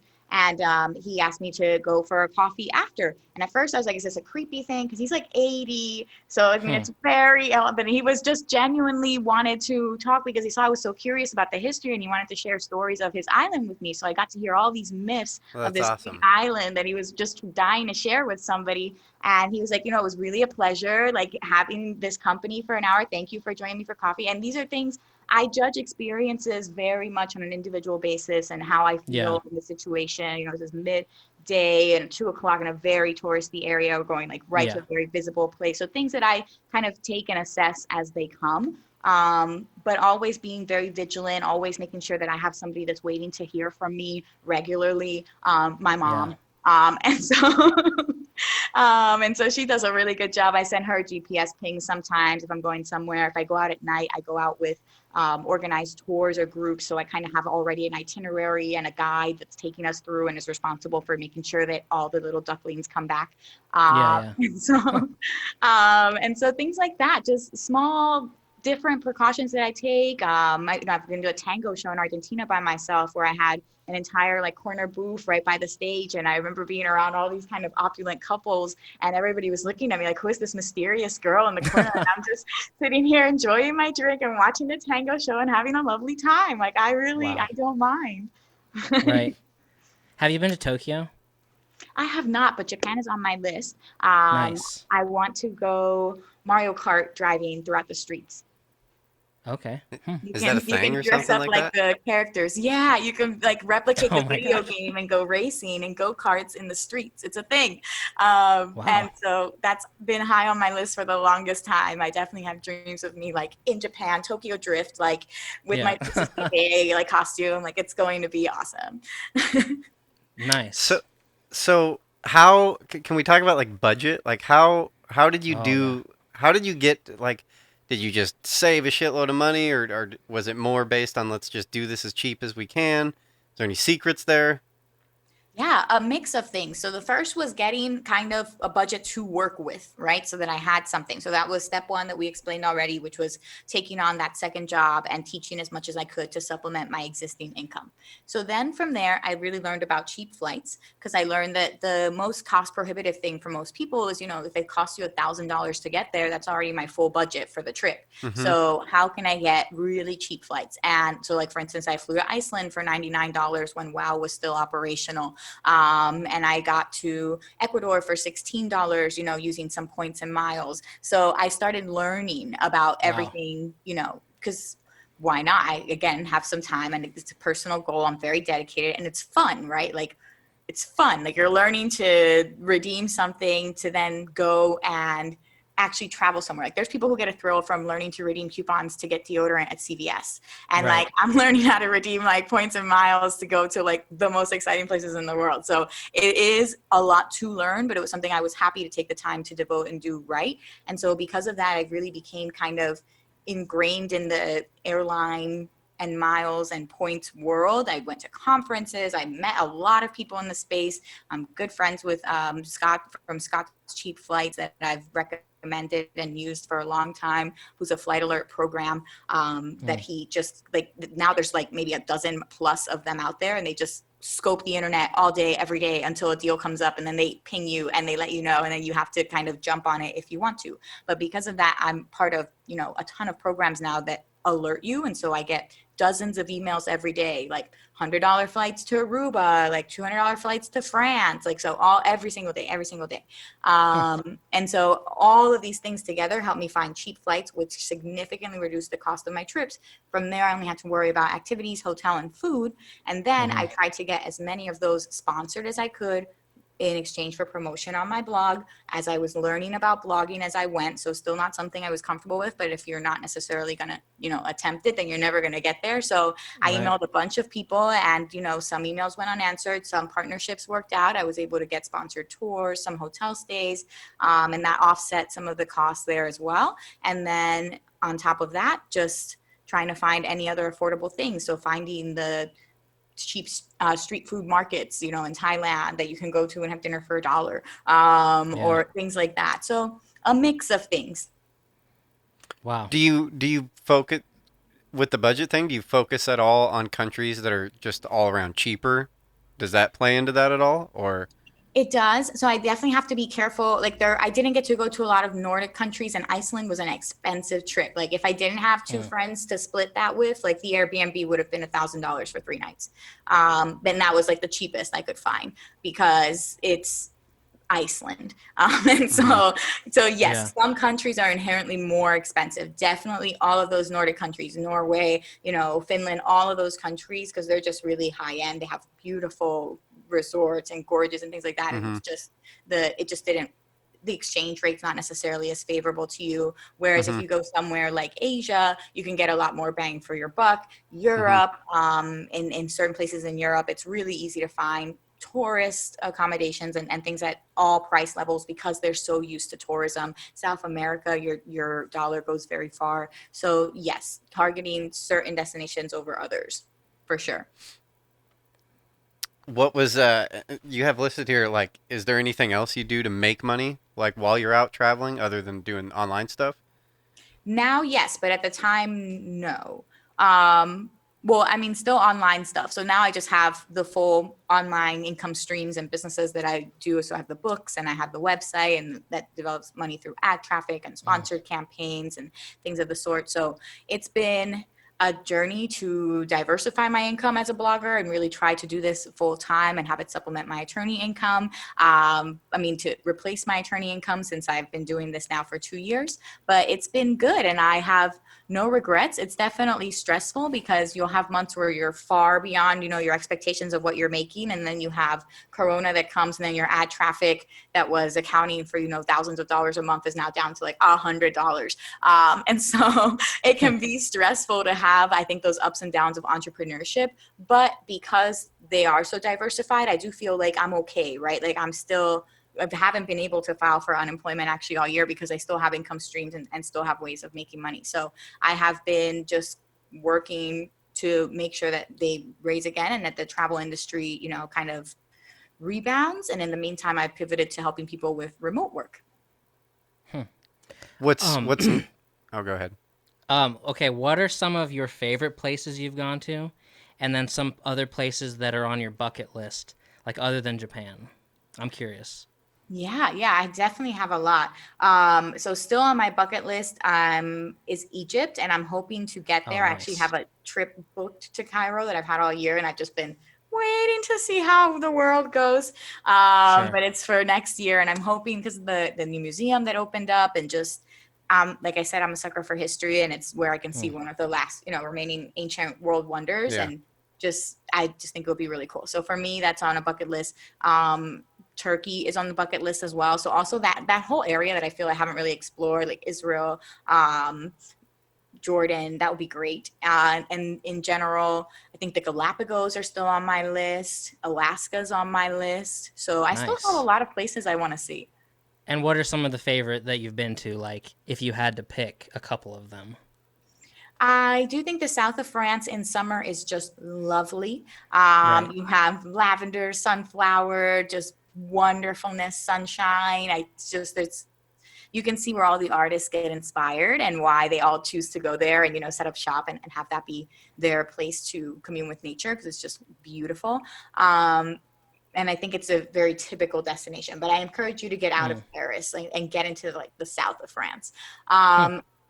I think where else? I really enjoyed. I think a lot of people enjoy Bali, but I enjoyed staying in Ubud versus the beach cities because I got to know a local family there, and it was with them for 3 weeks, and we were able to kind of attend local ceremonies and just learn a lot about the culture there. So that was an interesting place to go if you are somebody that's interested in wellness. kind of meditation. If you're, you can go on silent retreats there. So if you just kind of want to unplug and get away from things, it's a very unique place to be and very photogenic, very That sounds affordable. very nice. It Where is is. Bali? It's in Indonesia, so Southeast Okay. Asia. Right. Gotcha. Um, and Nice. and I think Ecuador I really enjoyed as well. Hmm. Because it's like it's bordered by Peru and Colombia, and both are very heavy tourist countries. But Ecuador has really tried to remain a little bit off the grid, like it doesn't promote tourism as heavily. But it's such a convenient place for Americans to visit. They use the U.S. dollars. They have U.S. outlets. It's very easy to get around there. A lot of Americans end up retiring there, and it's an adventure capital. So things that would cost you, $100 plus to do in Costa Rica, zip lining, rafting, bungee jumping, skydiving, you can do in Ecuador for a third of the price, like $30. So it's really a cool place to go if you are somebody that, just wants to do something fun, adventure like, be out in the forest. You can go to the center of the world and you can stand in the both hemispheres, like straddling the equator line. So you can be in the northern and southern Oh my hemisphere. God. So it's a cool place. Wow. There's a lot of cool places out there. Have you That ever done sounds that nice to me. thing? Because someone told me, I had a history teacher that said it's really cool when you hit the equator that you can go to one side and flush the toilet and it'll spin one way, and then you can go to Yeah. the other side and flush the toilet and it'll spin the other way. You ever heard that, What? Brad? Yeah. Oh, yeah, but I've always thought of it as like here in Australia, not like right on the line. You can do it on the Doesn't line, even can't make you? any sense. Yes. So they actually on the line they have a museum of like experiments and they take you through it so you can see Oh, the different way that the water moves. You can see that when you're on the line, I don't know, the universe will push you one way or the other. You cannot walk the straight line without being pushed one way or the other. Like that's you're gonna What? crazy. be pushed off balance. You try to balance an egg on the nail, like the head of the nail, right on the line, and that's like a competition. So there's a bunch of experiments that you do at the Huh. actual Equator Museum. It passes through the line in many places, but this is the only place. Ecuador is the only place where you'll find a monument, a full-on museum set, so that you can experiment and have these kind of scientific reactions That to the location. that sounds super cool. That sounds like I'd have a lot of fun there. For Heck yeah. sure. Well, it was great having you on. You were an awesome guest. Anything you want to plug or anything before you take off? Well, thank you definitely for having me. I appreciated talking with you guys, and you're making me miss travel sitting here in quarantine. Uh, you can visit my website, jenonajetplane.com, to see different itineraries, destinations. My books are available on Amazon under the name Jen Ruiz, and you can find me on social media. I'm now on TikTok, which has been my new obsession over Oh, the last couple months. Oh, me too. perfect. Hell yeah. So you can find me there at Jen on a Jet Plane, and by that same handle on Pinterest, Facebook, Instagram, Twitter. And yeah, just thank you so much for having me on today. Well, Absolutely. thank Thank you. you. Well, have a good one. You too. All right, we are back. That was awesome. That was Jen awesome. Ruiz. I really liked her. She's She great. she's a brave soul in this world, Yeah. traveling around, Yeah. getting lost, not being afraid to get lost. That's my thing. Yeah, Anyway, I that was great. I have an issue with, I don't know what it is. Everything in my life is always the anxiety previous to pulling the trigger on something is the worst part for me. Once I like move into Portland, dude, that was a very big thing for me. I'm a mama's boy. I Yeah. like home. I like home base. You know what I mean? Yeah, I like safety, and fucking like even though that's not even that crazy. Now that I'm in Portland, it's like that's like I'm like I could throw a rock to Sandpoint. You know what I mean? That's not even that far away. yeah. And No, it's fucking not. but when that happened, when I made the move, it was such a big ordeal for me. And then the second, like literally the second I got here, it was just this, oh, this isn't bad. This is easy. Yeah. Like this is all super easy to do. Like, yeah, I just Yeah. moved. Yeah, for sure. Fucking, because I spent from age 6 to age 19 in Sandpoint, and then when I moved to North Dakota, I was like, this is insane. This is insanity. This is craziness. And literally, you have a bunch of anxiety up until that day. But for me, it was like when I'm driving with my car packed full of everything that I own, after I get a couple hours outside of town, I'm like, oh, I'm normal again. This is fine. Yeah. I don't know. When But- it kind of sucked because we stopped the recording, and then we kind of kept talking there, and it sucked because I Yeah. thought we had a cool little conversation at the end there, and she brought up that Yeah. it's like, I don't know, statistically more women are doing solo travel than men are now, and Yeah. that's interesting. You know, it's interesting. I think it makes sense. It does make sense to me. I don't know what it is. It's funny that men are usually like, you know, cocky and, you know, more on the arrogant side, egotistical side of Yeah. things.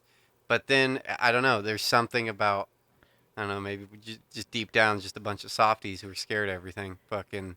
I am. But I think a lot of guys are kind of like me, where it's like the morning gets there where you're supposed to travel, and you're like, let's just quit, let's just cancel Yeah, it. okay. Like, I'll just stay on the couch. I'll just stay on the couch. That's the worst. I think actually the worst part of traveling. If it's in a car, I mean, I don't want to actually do the drive. That sucks. But I get the most anxiety from airports and fucking dealing. Yeah, me too. Especially going, like, now that I've been in Spokane so much, once I get either, like, if I fly into Spokane or flying out, I'm super relaxed. Because the airport, Yeah. I realize that airport is a fucking breeze. It's tiny. It's such a legit airport. But then you get, like, I don't know, fucking Dallas, Texas. And it's like, what the fuck is going on here? I remember New Orleans so you obviously have been to the New Orleans one. That one's a fucking crazy airport. I couldn't imagine Fuck being yeah. at like Chicago O'Hare or fucking New York or LA, like LAX. Like, I've been to Chicago and New York airports. They're all crazy. yeah. It's like you feel very vulnerable. You just feel very vulnerable. You're like, you're around all these people. You're shuffling around. You're like, do I go this way? And people are like, hey, step to the side, sir. Like, hang on. Yeah. Don't go. Move. Take your bags. Is I that your hate bag? being And you're like, confused. oh my And god. airports just always always something like I'm like reading a ticket and I'm like, okay, before I go somewhere, I'm like, okay, fucking gate A5, A5, A5, A5, and I'll repeat it like A5, A5, and then I'm like walking through and like, fuck it, what the fuck, like where the fuck, like I went A1, 2, 3, and 4. Where the fuck's 5 at? Like what the fuck? And then Yeah, you're like, and oh I'm my like, I'm God. gonna miss it. I bet it's at the other side of the airport. Fuck, what's going on? And I just have a fucking meltdown in an airport and just fucking, yeah, yeah. it sucks. Anyway, okay, what are we getting into? Trigger warning. Oh, Trigger yeah, warning. this shit's getting real. Shit's getting real. Okay, what is it? This is, What is it? and I don't know why I'm doing this. I felt like I had to do it because, for someone that doesn't like scary movies, aka this guy, I don't like scary movies at all. It's not my shit. I don't like, I think the main thing there is just because I hate how movies are just always like, Gah! You know what I mean? It's like, fucking Jesus Christ. Like, God damn it. It's not really the horror of it. I'm jumpy. I don't like being fucking spooked by shit. So, but it's Okay. funny because the flip side of that is I am weirdly obsessed. I wouldn't say obsessed because there's definitely people that are like way more into it than me, but I love like historical murder shit. Like I love going through Bundy or fucking, all the like digging into their Okay. stories and like, get gruesome. Tell me the day, like run, like my favorite shit is when you have like a really good account of like, he walked in the door at 3 a.m., opens the door, blah, blah, blah, comes in, slits her throat, fucking drags him downstairs, blah, blah, blah. Yeah. Warning right now, we're getting into shit, and this gets bad. Like, what I'm about to talk about. Is this about a documentary on Netflix? No, this is, I just went and fucking picked. I learned a few years ago about a murderer that I feel like most people don't know. Like, he's not Bundy. And to me, I got into a lot of serial killers that it's fucking crazy how some serial killers are unknown serial killers. And they, to me, are way more bananas than Ted Bundy or fucking, there's a long list of serial killers that have done some fucking banana shit and get no notoriety for it. But this one in particular, there's a part of this story. So I'm just doing a timeline. This is like the Randy Weaver episode. I'm just doing a timeline of this guy's life because it's so interesting to me. And there's something in the middle of this story that is crazy. that how this happened. I'm not gonna give it away till we get there, because it's this to me. It like he's one in a million serial killers because of this attribute he has. Okay. But this is the Butcher of Rostov. Woo! Fucking nasty piece of shit. And what's cool about this guy is there's like video of him online. You can see the trial of him getting, because this didn't happen all that long ago. His name is Andrei Chikatilo. This is a Russian fucking deal. We're diving into Russia. And, Yes. Oh, okay. You ready? Mother Buckle in, cause shit's about to get Comrade. real. All right. Comrade. Andrei Chikatilo. Andrei Chikatilo. Nicotina. Chikatilo. Andre Nicotina. Andrei Chikatilo. Nicotina. God damn it! Now you fucking me up. The Butcher of Rostov. Born in 1936 in Ukraine, which Ukraine during this time was trying to split away from Russia and be their own shit. And in the 30s, Russia was a weird time because we were switching over from the czars over. You know what I mean? It was a transitional period. Okay. And Soviet Ukraine Union. got swallowed by the USSR, and like pretty much they told them, "Shut the fuck up! You do what we tell you to do." You know what I mean? Like Yes. you're our bitch, and you're part of Mother Russia, and if you don't fucking like Mother Russia, we're gonna fucking murder you. Like that was it. And so this is when this guy's born, and a very bad time to be in Russia. Very bad time to be in Russia. Just poor as poor fucking gets. And this is, they are pushing hard in the socialism, communism thing. Like everyone's the same. You're fucking whatever. So that's what he's born into. And he's born into a horrible place. So let's see. And then also during this time, like with Ukraine, they were doing this forced state agriculture thing to where before they got like swallowed by the USSR, there was actually like people doing pretty good with agriculture where he was born. And then when they got swallowed by the USSR, they did this forced state agriculture, which essentially they just took all their shit. And they're like, no, you keep producing, but we're taking all of it. This is for the betterment of Russia. So they just stole all the money from like what would have been like, a prosperous area. Now just got all their shit stolen from them, and you're poor as fuck. They didn't get anything for it. Fucking communism. Woo! Fucking love communism. Mother Russia. Vodka and potatoes. Yeah, and during this time, there's a block of time, around his birth, where the statistic is in a 2-year period, 4 million people in Ukraine died of starvation. So, yeah, shit was just awesome. Just a great time to be alive, just killing it over there. His childhood, he slept in the same bed as his parents because they were so poor. They lived in like a studio with one bed. And then, so everyone's just sleeping in the same fucking bed. And then this is where a lot of people think shit started going bad for him. Like, I mean, shit was already bad. But yes, he was a bedwetter, like a real bad bedwetter. So a lot of people are like, okay, you're sleeping with mom and dad, pissing the bed all the time. You piece of shit, stop pissing in the fucking bed. That's a lot of people think that's where a lot of problems started for him. I guarantee it. Yeah, and so let's see, just giving some history. In 1941, when he's 5 years old, Germany, we got World War II coming on. Fucking, they start bombing the shit out of Ukraine. So it's just getting better. It's just getting better in Ukraine. If it wasn't good before, it's getting better now. And then millions die in Ukraine at this time. His father is drafted into the Red Army, which is just a fucking peasant army. So, there goes dad. He's out. He gets captured. He becomes a POW, which, I'll try to, everything, my notes here are really bad. I didn't write a script or anything, but, I went through it. I got a good gist of it, but, a lot of things that happen in this story, you gotta remember, like what happens in Russia a lot, what happened in communist countries like this is, it's like saving face is everything. You know what I mean? Because you don't want to get looked at bad. You know what I mean? You always are. You want to be this upstanding.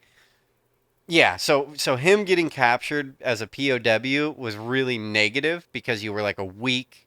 You know, you're weak. You're fucking weak. You got captured by the enemy. So it's like it was like different. You know, and we look at that Yeah. different. Like, yeah. You're not Well, it's strong. like, You're not a yeah. strong Russian man who stood up Right. and fought. You know, blah blah blah. Right. Like. Well, because it's like you might have surrendered, and we don't want that. We don't Yeah, want you to die exactly, for your exactly. country. Russia's Yeah. all Yeah. about being number one. We're number one. We're for the country. You're for the state. Blah blah blah. There's this is hearsay, but possibly during this time because Nazis invaded Ukraine. Um, they believe he probably watched his mom be raped by Nazis. So Well, just such a good childhood. If you couldn't ask, this is Disney Channel I know. material. I mean, a lot of people are thinking, that, you know, they look back at this and they're like, come on, that's easy. Now is when it's really hard to be alive. You know what I mean? Yeah, You're because fucking, it's like if you wear like your new shoes to school and people are like, haha, yeah, look at your yeah. stupid shoes. We need a safe You're zone like, around "Ah." here. You can't make fun of him anymore. Hey, Billy. Yeah. God damn it. Yeah. Like, he wants to be a little girl. Let him be a little girl. Like, fuck. You're Okay. Okay. Okay. Sorry. Yeah. Sorry. Yeah.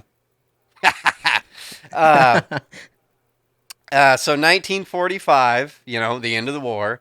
His father was, disgraced for being captured. So a lot of people think that Andrei was being made fun of because his father's a little pussy, and he's a small kid. He's like Andrei's not a big guy. I'm assuming his dad's probably not. They're just small boys. They're like me. And then your dad gets captured. Or they're like, "Hey, you pussy bitch." Yeah, I can't really do a good Russian accent. Oh, that was good. Yeah. Okay. Uh, he was a very good student, like very smart kid. Like, he's not dumb Oh, yeah. by any means, which is interesting. A lot of serial killers, have a different, they have the same background, but then they're kind of dumb, or struggle with shit, and that just adds on to the. I mean, there are some Yeah. smart serial killers, but the Yeah. vast majority of them have intellectual issues. You know what I mean? But you'll soon find out where he does have some real issues. That'll start coming up in this story.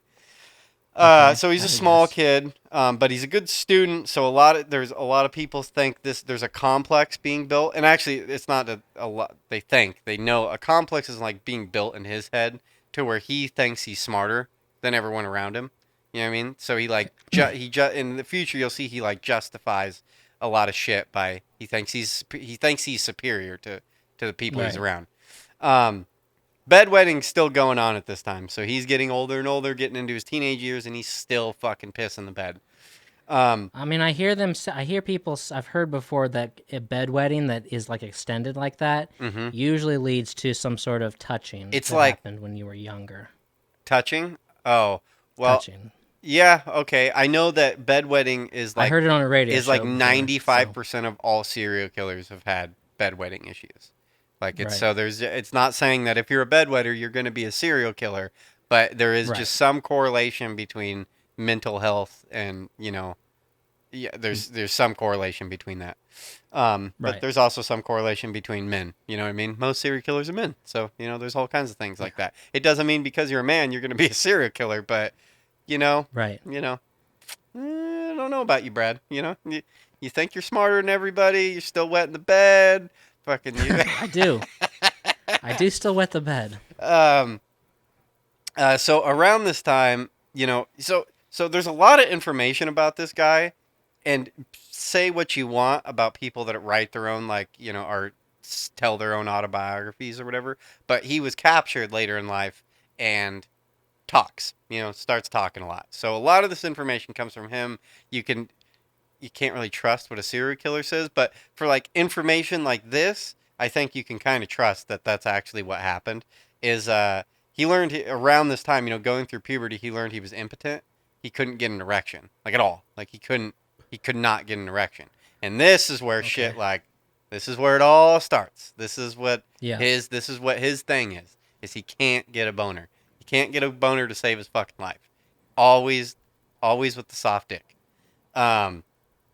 Yeah, and no, this episode we haven't even gotten into shit yet. Like, if that was bad, if Yeah. you think that was bad, like the verbiage or what I'm about to say, don't kids shouldn't be in the room right now. This is R rated shit going down.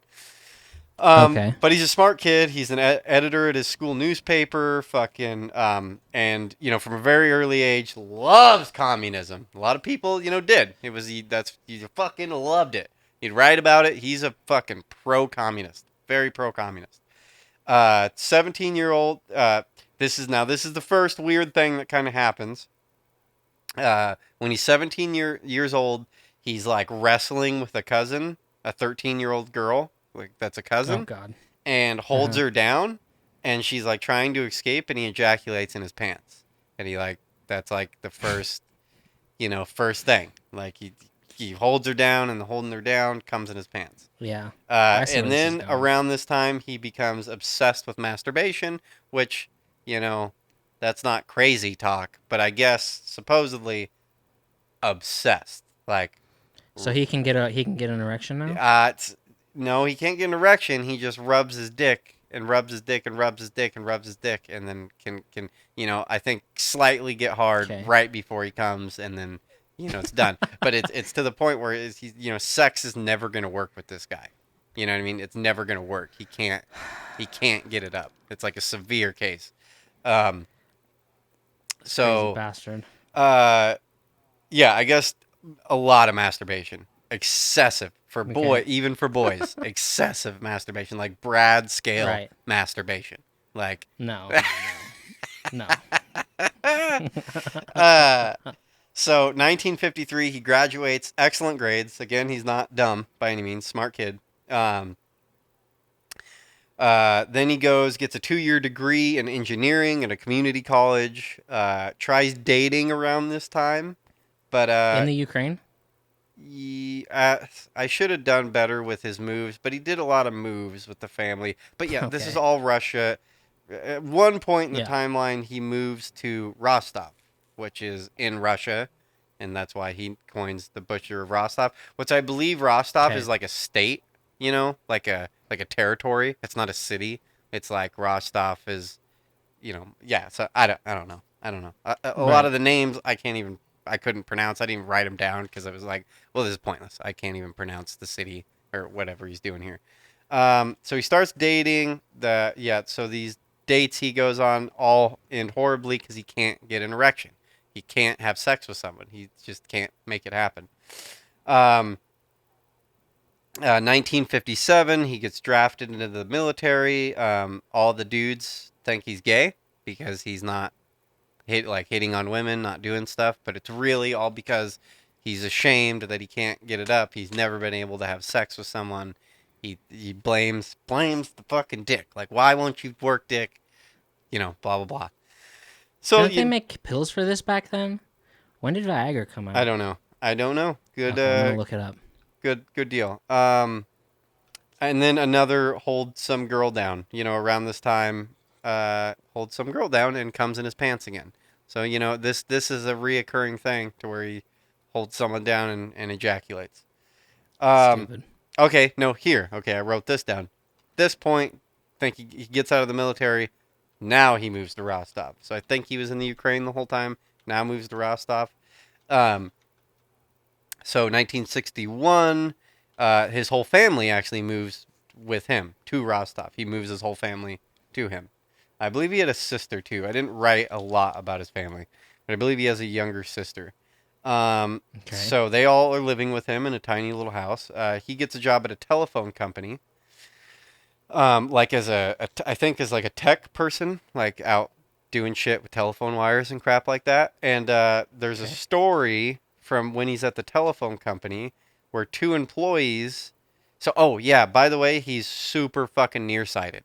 Like he has really bad eyesight. If you look up videos of YouTube of him on trial, you'll see he has like bubbles glasses. Like the real thick. His eyes like look bigger. You know what I mean? Because he has Oh yeah. really bad eyesight. So there's this story that he's working at the telephone company with these two employees, and they're like out in the woods, kind of, and they're fucking doing something, and he like walks into the woods and he thinks that they can't see him anymore because he's so fucking blind. And then he Oh my just pulls his God. pants down and he starts jacking off. And the two Uh-huh. guys, and then he like walks back, and the two guys are like, what were you doing over there, buddy? And he's like, what are you talking about? You know what I mean? He's like, you fucking sitting there Oh, jacking off. Like, what? He's like, no. You know what I mean? Like, yeah. So that was just a funny little story, you know. okay. He's a fucking weirdo. You know, he's just an odd duck. No one really liked him. 27-year-old. So when he's 27, he meets a girl, gets serious, says he wants to wait for marriage to have sex, but really that's because, you know, he can't get it up. So, Right. um, blah blah blah. So they get married. He has a daughter in 1965. 1969, his son is born. And I guess the story is the way he's impregnating his wife is he jacks off into his hand and then shoves it up into this girl. Like that's how he's Mm-hmm. doing this. You're looking. Okay. Are you not happy with this story? It's gonna, you know. No, I love it, but Yeah. that's crazy. Yeah. That's just crazy. I wrote a word down here and I don't even know what that word is. So, you know, got that going for me. Uh, oh, fantasize. That's what that word is. Oh, Fantasize. Dude, I was going fast last night. nice. Said he started getting fantasized with like with his wife with doing domination shit, like dominatrix type stuff. But you got to think Yeah. like at this point in time, 1969, Russia. It's not. You know what I mean? It's not like today where you can pull up a porn video and you know what I mean? It's like No. it's a weird, you know, maybe shit would have been different if he grew up nowadays to where he could just, you know, go jerk off to some, you know, beaked leather thing, you know. Um da, da, da, Like the da. rest of us do. So 1971 he goes back to college, gets a degree in literature, quits the telephone company. He gets a job at a youth center, you know, great place for a you know, stand up citizen like this guy. And I will say, Jesus. like, He hasn't killed yet? okay, so he hasn't killed. No, he hasn't killed yet. He's just being creepy. Just being real fucking creepy with everything he I does. know. I will say, like, a lot of Just stuff teasing. here, a lot of stuff when we get into, like, how he kind of gets away with shit later on in the story, is he's actually, like, a stand up dude is in the eyes of communism because he is, like, super pro communism and he's not poor. You know, he's doing good for himself. Goes to college. He's living in a nicer house at this point. You know what I mean, with his wife and kids. Like he's the Joneses. You know what I mean. So and in Russia, Mm. that is fucking good shit. You know what I mean. Yeah. Like a lot of guys aren't. He's doing better than 80% of the population. You know what I mean. He's Yeah. fucking killing it. He's fucking killing it. Okay. So, he gets a job at a youth center. That's just nothing really happens there. But then after that, he gets a job as a teacher. So now he's a teacher, school teacher. No one liked him. Like none of the kids liked him. None of the fucking teachers liked him. Blah blah blah. But so a lot of things that happen in the story, like I was saying earlier, with how communism works, is everyone tries to save face. So it's like a lot of times, like he's not gonna get fired from his jobs because, like, if you're a school in Russia and you fire an employee, it's like a derogatory mark on the whole fucking school. And then Russia is going to like look bad at you. And you'll see like another thing that happens later in the story is like if a cop if a cop can't figure out who's like killing someone, he'll pin it Yeah. on someone else just because he needs to look like he's doing his job. You know, a lot of this Yeah. shit was happening in this time in Russia was a lot of things would get overlooked or not he's not going to get fired because it's not about what's doing what's right. It's about we need to look good for Mother Russia. You know what I mean? To the government. Right. Like or it's going to make us look bad. We're not going to get us funded in our school, you know, blah blah blah blah blah blah. It's a Well, that still happens to this day. yeah, but So it was very prevalent in Russia. You know what I mean? Like Right. fucking very Like everything's perfect. Everything here is exactly perfect. exactly. Like that's Yes. it. Is very Yeah. yeah. Make the illusion Everything's that perfect. we're doing great over here. You know what I mean? I hate that. Yeah. And like another thing that would, later on in the story is like they wouldn't broadcast that people are getting killed over the radio because it was a state controlled radio. So they another like everything's good. You know what I mean? No, it's great. Russia's fantastic. You know what I mean? And it even boils down into local shit. It's like you don't broadcast that someone's out murdering someone. You know what I mean? It's like it's not to like one, yeah, to make people less frantic, but it's another way to like, no, we're great. You know what I mean? Our citizens are great. Everyone's happy. Nothing bad is happening here. You know what I mean? Yeah. So while he's a teacher at this school, and people are progressively not liking him because there's these stories of like, he'd run into a little girl or something like that, and he'd just start like touching, like rubbing himself, like, and like stories are going out, but it's like same deal. Things aren't getting, even if things get like told the principals or whatever, they just wipe it under the rug. They're just like, everything's good here. We're not going to make a big scene out of anything, blah, blah, blah, blah, blah.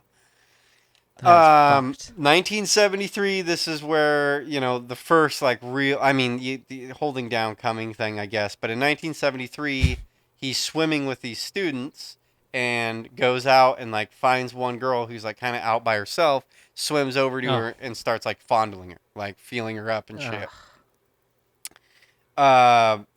He's still married? What? He's still married? Yeah, dude, this whole fucking time, he's married through the entirety of it, which is a whole other fucking thing. Like, she's a real piece of shit. So a month later, after the swim incident, he tells the girl to stay after class. And then so she stays after class. She, like, does something wrong on homework or whatever, and he fucking smacks her with an eraser or with a ruler, which is, I'm assuming wasn't that uncommon, fucking that kind of punishment. Did that in the US. She says, she like screams and says stop, and he realizes he got real turned on, like, oh yeah, this is what daddy's all about. So that supposedly that's like when he talks back on it, that's like kind of a mental switch for him, when this moment of like, oh, when someone doesn't want me to do something, when pain's involved, that's when it's good. John Wayne Gacy had the same thing. She tells her parents, nothing fucking happens.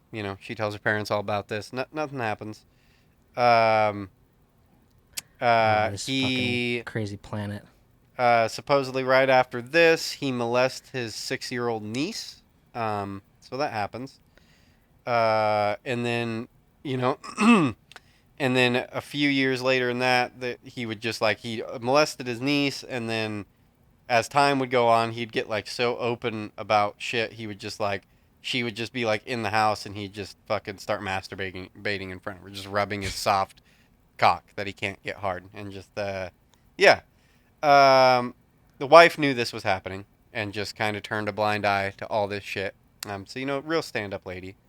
But I guess they do say, from some of the shit is they're saying that a lot of women had it real fucking hard during this time, and like men beating their wives was like super common. Like that was just like across the board, women got the shit kicked out of them all the time in Russia, and he never hit her. Right. So she actually had a pretty good deal going on, hanging out with this guy, because he's paying the bills, he's got a house, he's not hitting her. You know what I mean? So she's like, you could understand why maybe she's turning a blind eye to all the creepy shit, because she's like, right, what am I going to do? Leave him and then go get the shit kicked out of me? I don't know. I still don't think, especially as time goes on, it's like, at one point she like gives him an alibi, and it's like, oh, you real piece of shit bitch. You know what I mean? Fucking, you could have stopped a lot of murders by fucking, stepping up. Right. And then like now he's starting to get a little bit more blatant with supposedly like on buses and trains and shit, he would just like rub up against people and just like fucking, rub his cock against people. So just a fucking awesome dude. That happens in the subways of New York to this day. So 1974, he's fired from the school finally.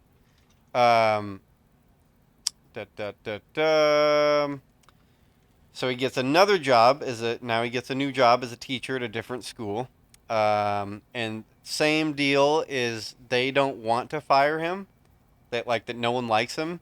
But so what they do is they wait till budget cuts come along, and then they fire him in that way. They say, "Oh, we can't because that's better in the state's eyes. That's better."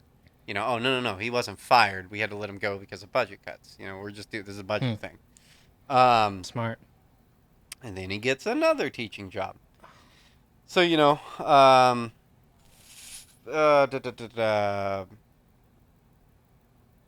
so then one night, I was a little confused by this story because I don't know, maybe at schools, like boys, like the kids would stay in the school.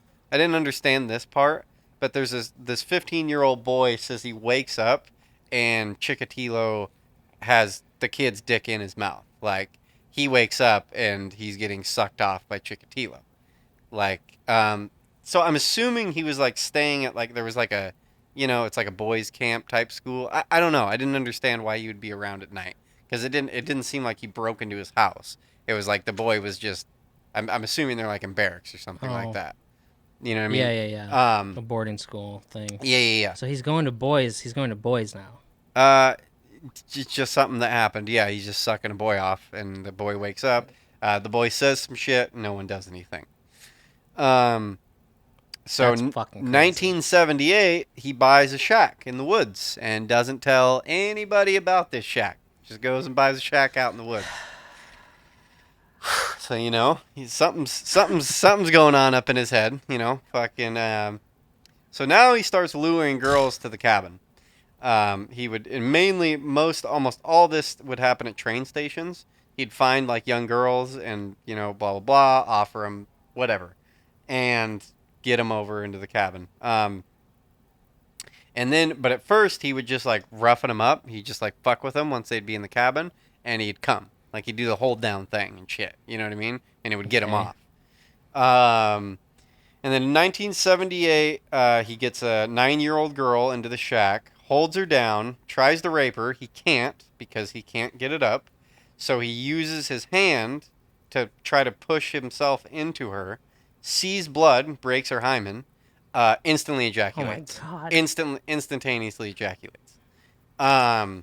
So that now it's full on. Now he's fully made the connection that blood, the instant ejaculation, he loves it. That is so crazy. So after he comes, then he takes a knife out of his pocket and starts cutting around the girl's belly button. 9-year-old girl, mind you, starts cutting around her belly button, comes again, and as soon as he starts doing this, oh my God. Then he starts, then he's full commits to it, starts stabbing the shit out of her, starts ripping her insides out, blah blah blah. So this is his first killing.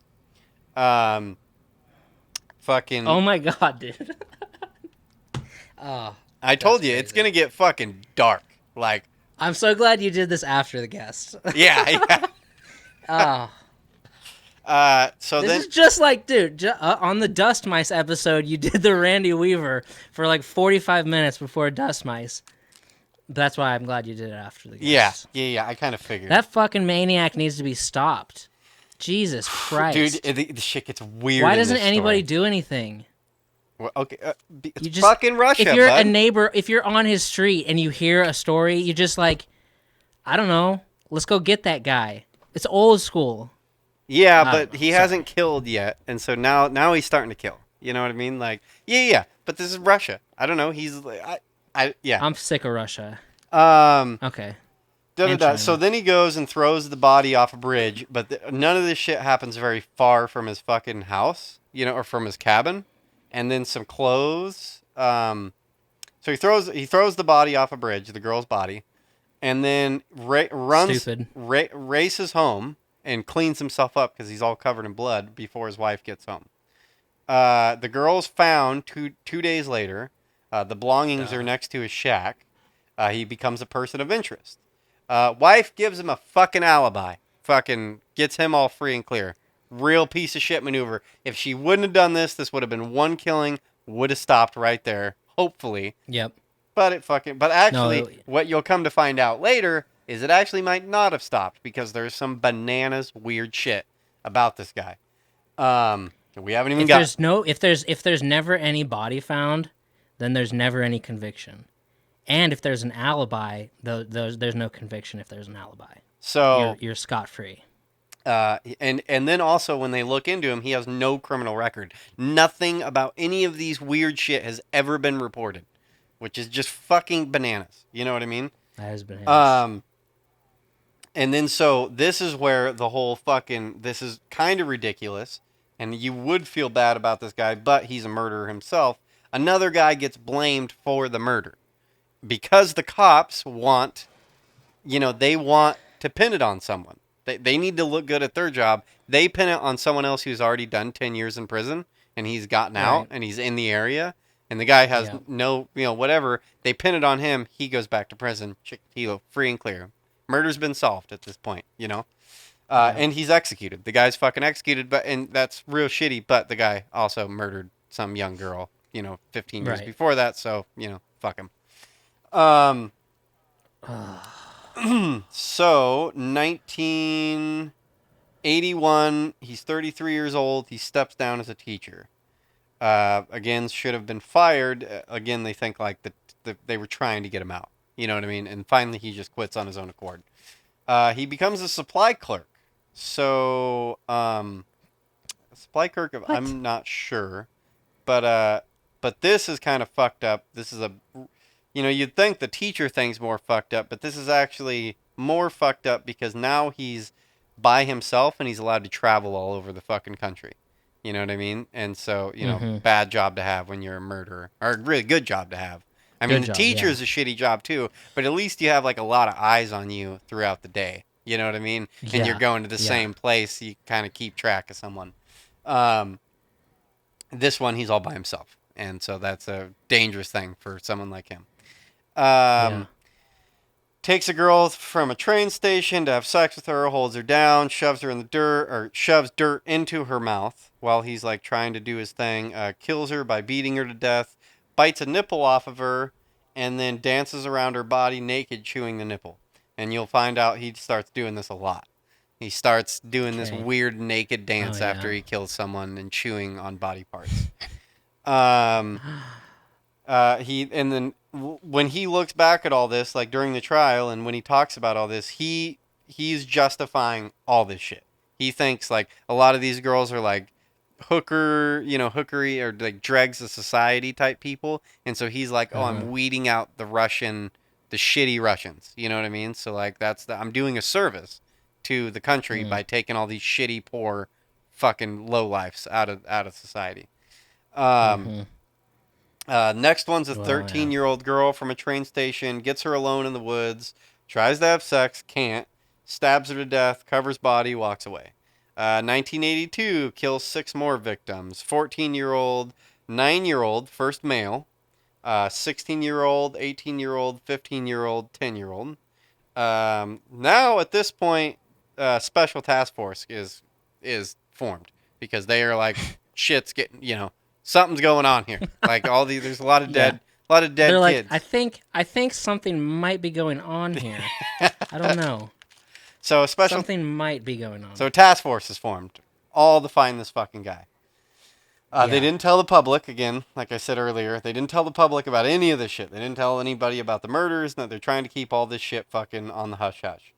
And then a weird, thing that he would do that kind of tied all the murders together, other than them all being young, is a lot of it was he'd stab them in the eyes or, like, take their eyeballs out of the sockets.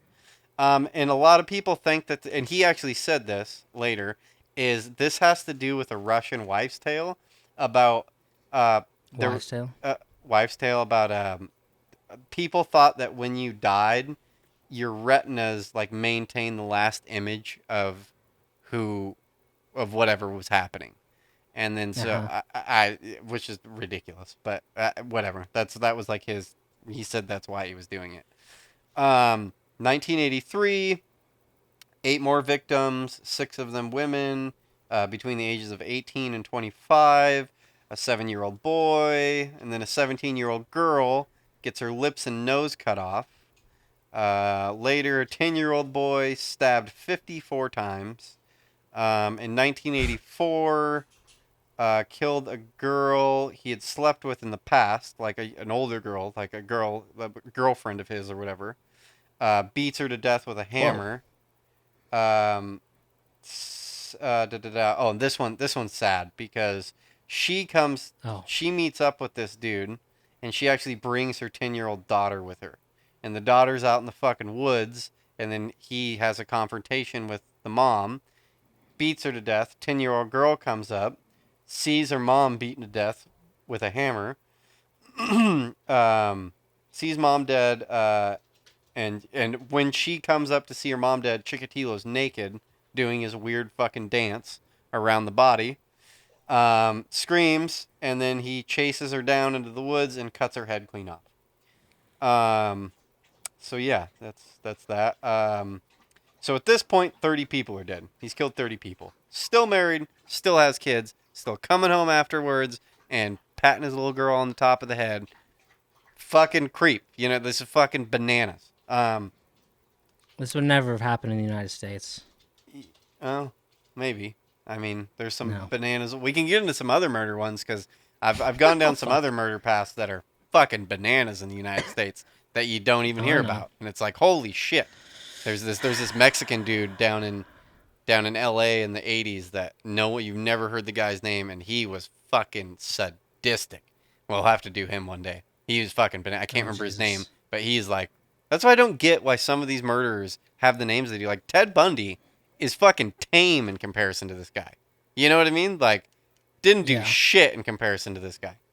Um, True. Still married, has kids, comes home, all cut up all the time. Wife doesn't fucking think anything of it.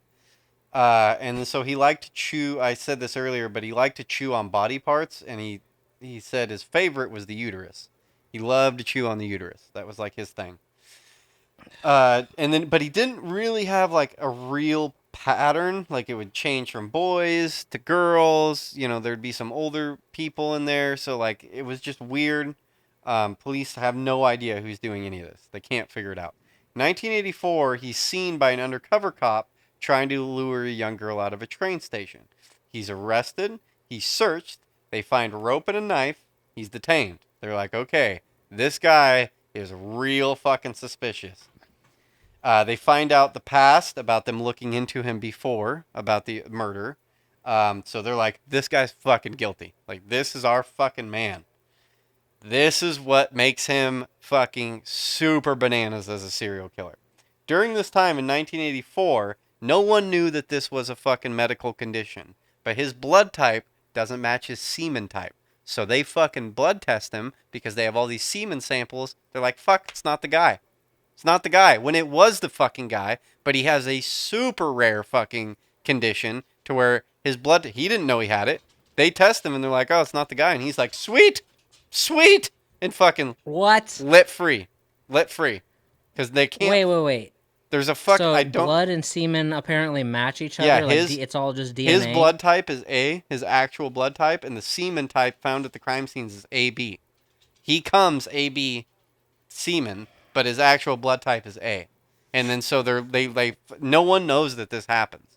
Um, I've never even heard of that. he did go to jail for a year. Yeah, I hadn't either, but isn't that the odds? And the odds are like 1 in a million that you have this. The odds that a serial killer gets this, fucking, you know what I mean? Like bad luck. Like Yeah. the craziest of luck this guy had to have that condition, and no one knows about it this time. So he should have been stopped right there and fucking free and clear back out in the, well, he did go to prison for 1 year, but it has nothing to do with murders or anything like that. It's because now he was a suspect and they dug into him.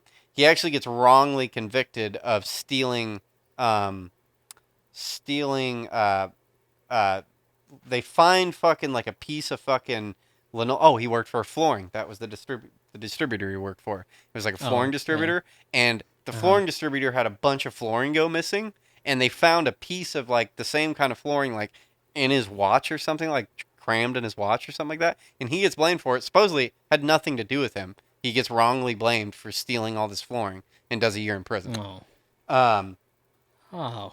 but then he's back out. And he only did a half year, or no, I think he did 3 months. I didn't write it down from my memory. I feel like he didn't do the full year. Gets out. Then he goes a half year with not killing anybody after he gets let out of prison. Then 1985, lured a girl into the woods, said he had food, stabs her 38 times. Did another girl that year. Uh, a funny little side note is kind of a good silver lining here is the task force that is assigned to catching this guy ends up clearing out 100 other crimes. You know what I mean? Like because of this special task force, they end up solving a bunch of other shit. They solve a shitload of other murders and fucking blah blah blah. 1985, he becomes a fucking grandfather. He's grandpa, fucking to his daughter. Everyone thinks he's a good dad from all accounts. His daughter thinks he's a great dad. Fucking 1988 kills a lot more boys for some reason. No one really knows why, but he moves over to boys. But he's still killing young girls. And then in 1988, scientists found out about this whole semen blood thing. Like, so now it's like, this is the year 1988. They find out that you can have a different blood type than semen type. No one knew before this time. But the connection isn't made. You know what I mean? They don't like, oh, maybe we should plug that into murders. You know what I mean? But, so in 1990 is his last run of killings. So, and he's killed the shitload of people, but it's like, they're all horrific. You know what I mean? He's a lot of kids. You know, it's like, no reason to even go into every single one because they're essentially all kind of the same. He just stabs the fuck out of them, Right. Eats their uterus. They're all kids, you know, blah, blah, blah. Most of them are kids. The task force sees a man walk out of the woods in a suit, and he's all fucking dirty and has little blood spots all over him. So they're like, huh, fuck's this guy doing? They find a body out in the woods. The connection's made, like, between the guy, blah, blah, blah. So then they fucking start looking for this fucking guy. And then they keep digging, and he becomes a prime suspect again. Third time being prime suspect. Okay. They start following him around. They see him following kids. Like, so they don't approach him, but they just start putting him on the fucking deal. They see him following kids. An officer goes up to a little boy that he was talking to on the train and asks him, hey, what'd that dude just say to you? And he said, he said he had beer over in his cabin and that I should come with him over into the woods. Boom, he's arrested. That they're like, okay, this guy's a fucking creep. You know what I mean? He's arrested. 12-year murder spree. So when they arrest him, he has a human bite on his finger, like from teeth. So they're like, that's like real suspicious. They find out that his semen doesn't match his blood type. Then 9 days after he was arrested, he confesses to fucking everything. Confesses to a psychiatrist. Confesses to 56 murders, charged with 53 murders. They say he has borderline personality disorder with sadistic features, but found competent to stand trial. So you can get online and you can watch this trial and you see a picture of him and he's a real he looks fucking creepy. I don't know if did you look a picture of him up on Google? Yeah, I thought you might have done that. He Yeah. fucking looks like a creep, doesn't he? Like looks real creepy. He stood trial in 1992. There's like he did it in a fucking cage. They have him in like a fucking cage and it won so five counts sexual assault, 53 counts murder. He's in a cage at one of the times during, like, it's all being filmed too. He fucking pulls his pants down and just starts masturbating in front of the whole fucking crowd. Found guilty of 52 counts and sentenced to death. And man, do I love Russia. We talked about the death penalty before, but fucking, I mean, it's an easy way to die, but this is so Russian. In 1994, they walk into his fucking cell, boom, shoot him in the face with a fucking gun. Done. Fucking Oh my God. done with that shit. What a fucking beautiful system. See, you're talking about it cost a bunch of fucking state money. See, Russia had this shit figured out. 9mm bullet, bitch. Fucking super simple. You're gonna die, boy. Fucking boom. Fucking done and done. 2 years. 2 years. See, Russia did it right. You fucking talking shit about Russia all episode. Fucking, at least they can fucking kill someone properly. They didn't do it right. Yeah, I mean, that guy should have been fucking. And I'm sorry if reading all this I didn't seem as horrified, but I mean I sat through last night hours and hours and hours of going through this, so I'm kind of like I'm I don't know what the word I'm looking for. There's a good word there that Yeah. I'm not coming up with. I'm desensitized to all of it. Desensitized. Like, yeah, then he stabbed her 34 times. Yeah. Then moving on. Yeah. So sorry if I didn't seem like that. It is sick because it is very sick. But isn't that That crazy? is fucked. Like when I That's heard super crazy. when I originally heard this story and the whole semen thing, I was like, that is fucking bananas, and the odds of that is astronomical. And I was wondering, then I was like, how have I never heard of this guy? You know what I mean? I know. Well, yeah. I can't believe I've never heard of that semen to blood match before, and I've done a lot of research. On Never figured that out. trying to figure out how you're gonna murder and get away with it. Yeah. No. No. That is fucked. We're all going straight to hell by association. Those shitty cops running around like the fucking whoever those fucking guys are. I don't know. Gestapo? No, like the three guys that are like hitting each other on the head. Bonk bonk. Oh, Curly, Moe, and whatever. The Three Stooges? Is that what you're talking about? Yeah, like these cops are running around like the Three Stooges. Like there's like music playing in the back, dun dun dun dun dun, dun, and they're like tripping over each other, trying to catch this fucking psychopath in the woods. Shitty ass cops. I blame them for most of that. Sorry to take Fucking over. shitty Russian. I kind of did it because the other day you said you liked that episode, that you liked that I came so prepared. I did. So Yeah. I figured I'd do another one where I just kind of take over and do some homework and come in swinging. Yeah, and I liked when I did Maura Murray, and there's this other thing that I listened to, this podcast, and I have been toying with the idea of doing it. It's about a murder in Utah, but it ends so sad that I don't want to do it. Yeah, I don't know. That was if, crazy. I don't know if you can beat that one. You know what I mean? I don't know. Fucking it's nothing disgusting. gets like, to me, nothing gets like, and that's something he said. He didn't think he was evil. Like, he talks about himself and he's like, oh, I'm not evil. It's like, what in your mind is evil? You know what I mean? Like, fucking, Ugh. like, what? Honestly, it does not get Capitalism. worse than that. Like, you know what I mean? Like it was kind of easy for me to read through that, but if you really stop and think about, like, any of those murders, like, that is the most heinous shit. That the bar, there is nothing above that bar. You know what I mean? Like, I guess he didn't, like, do long scale torture, because for some reason that shit is a little bit scarier. People who, like, do real long scale torture shit, like, because you can just put yourself in the position of, like, well, I'd rather just die.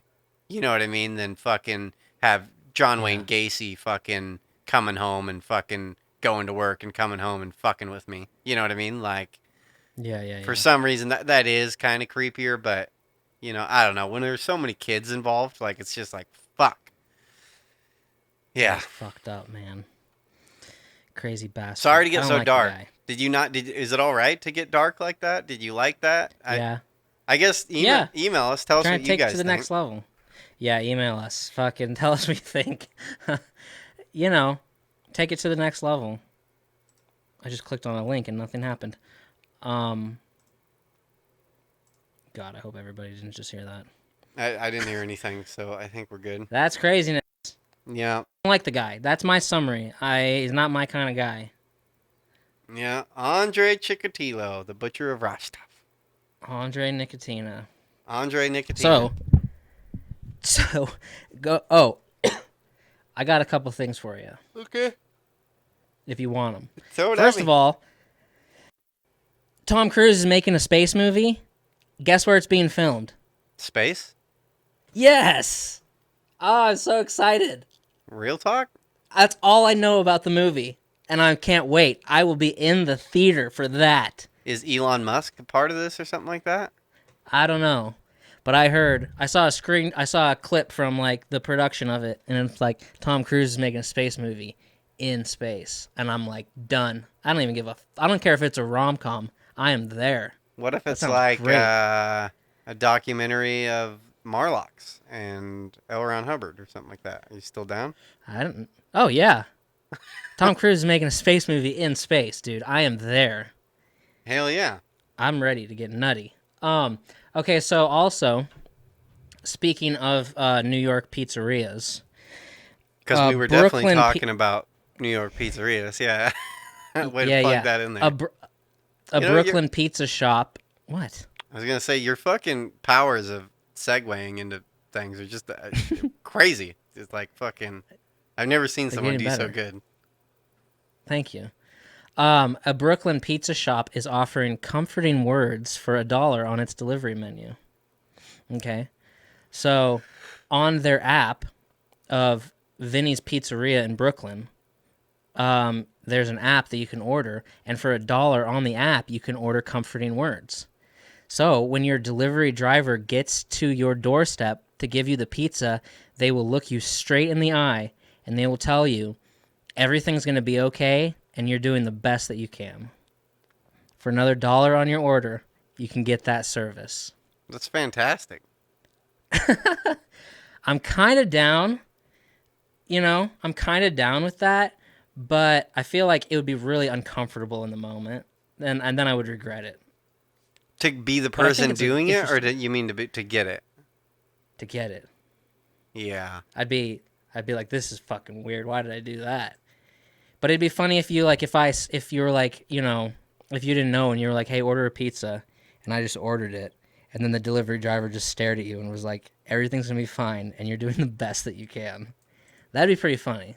Yeah, it'd be funny. It'd be fucking weird. It'd be very weird. I don't like those interactions at all. Delivery driver interactions are always fucking weird. Yeah, I try not to get too many things delivered. I don't need people coming to my fucking front door. Yeah. I'm kind of down, though. I guess if you want that service. Yeah, I guess so. I like it. Not for me, but... Okay. Okay. Coming up next. So, I got some stats about moving for you, since you're preparing for a move. Yeah, don't and this fucking remind me. Okay, go for it. Oh, you're getting reminded. Americans say moving is more stressful than divorce, having children. All right. Let's see. I know a guy going through a divorce right now. Oh, and they've been together a long time. They have a bunch of kids. And I'll tell you what, I've never seen him happier in my life.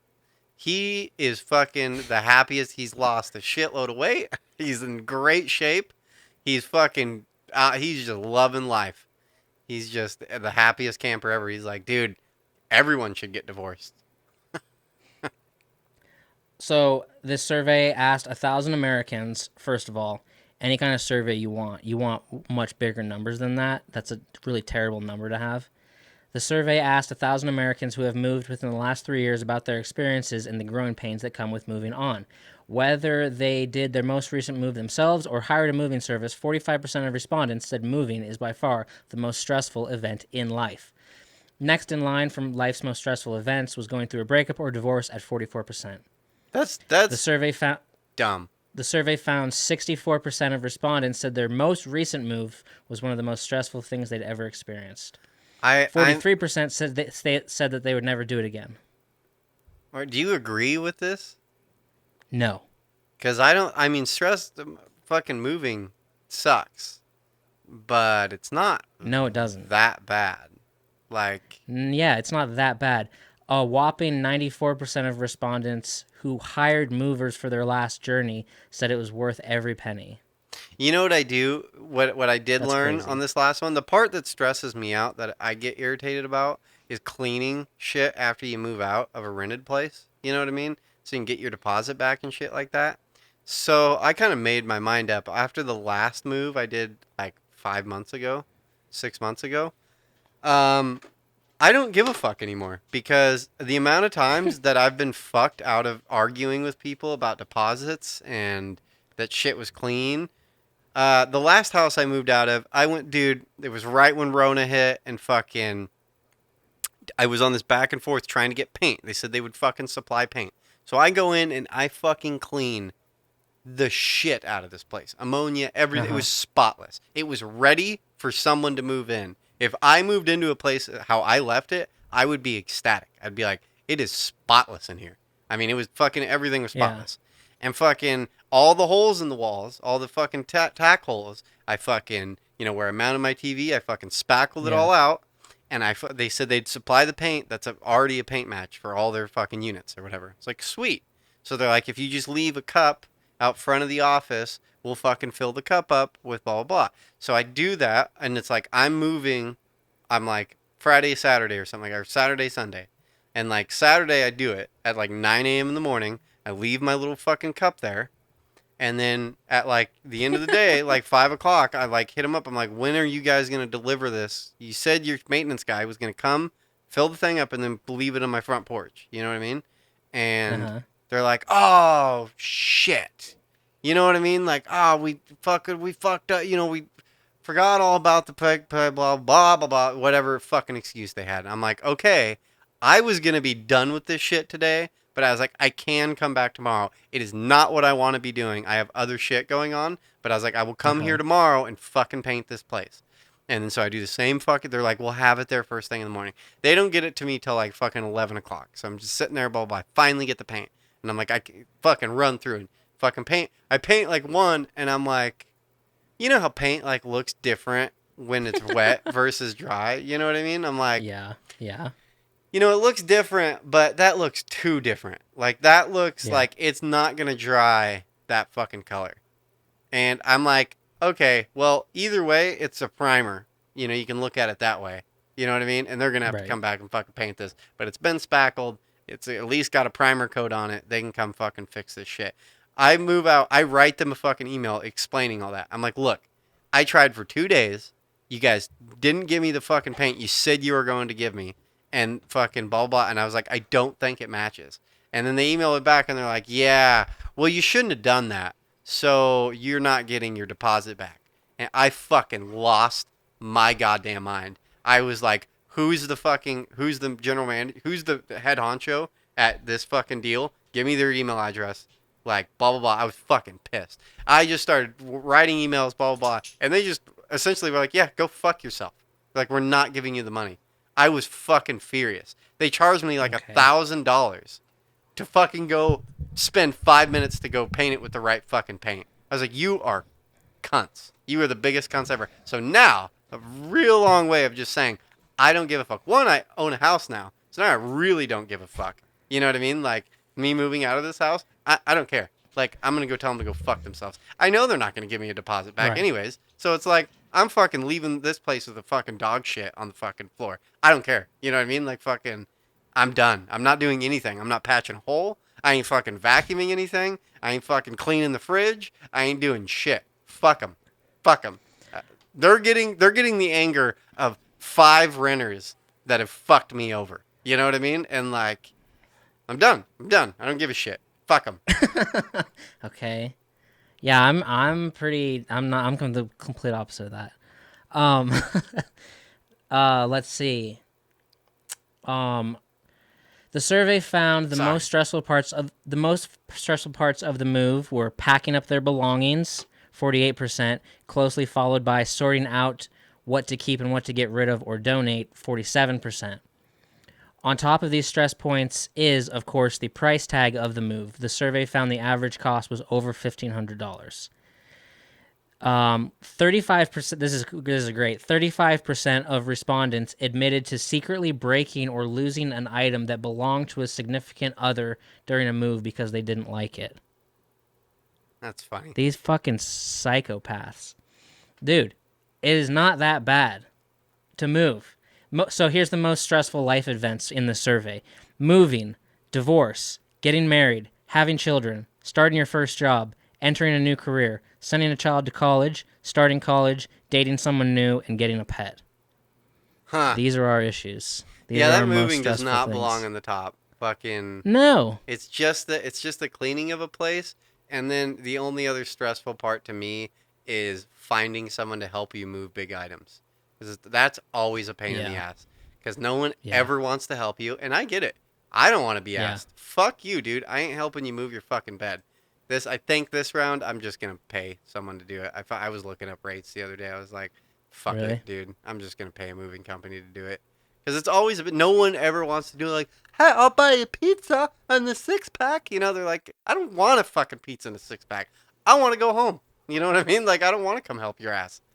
And I get it. I get it. It's like I've moved a lot. Okay? I counted before. Before my last 2 moves, I counted, and it was in the 20s. Wow. Right? How? It's a lot. I just moved a lot. How many fucking leases have you broke? None. How have you moved 20 times?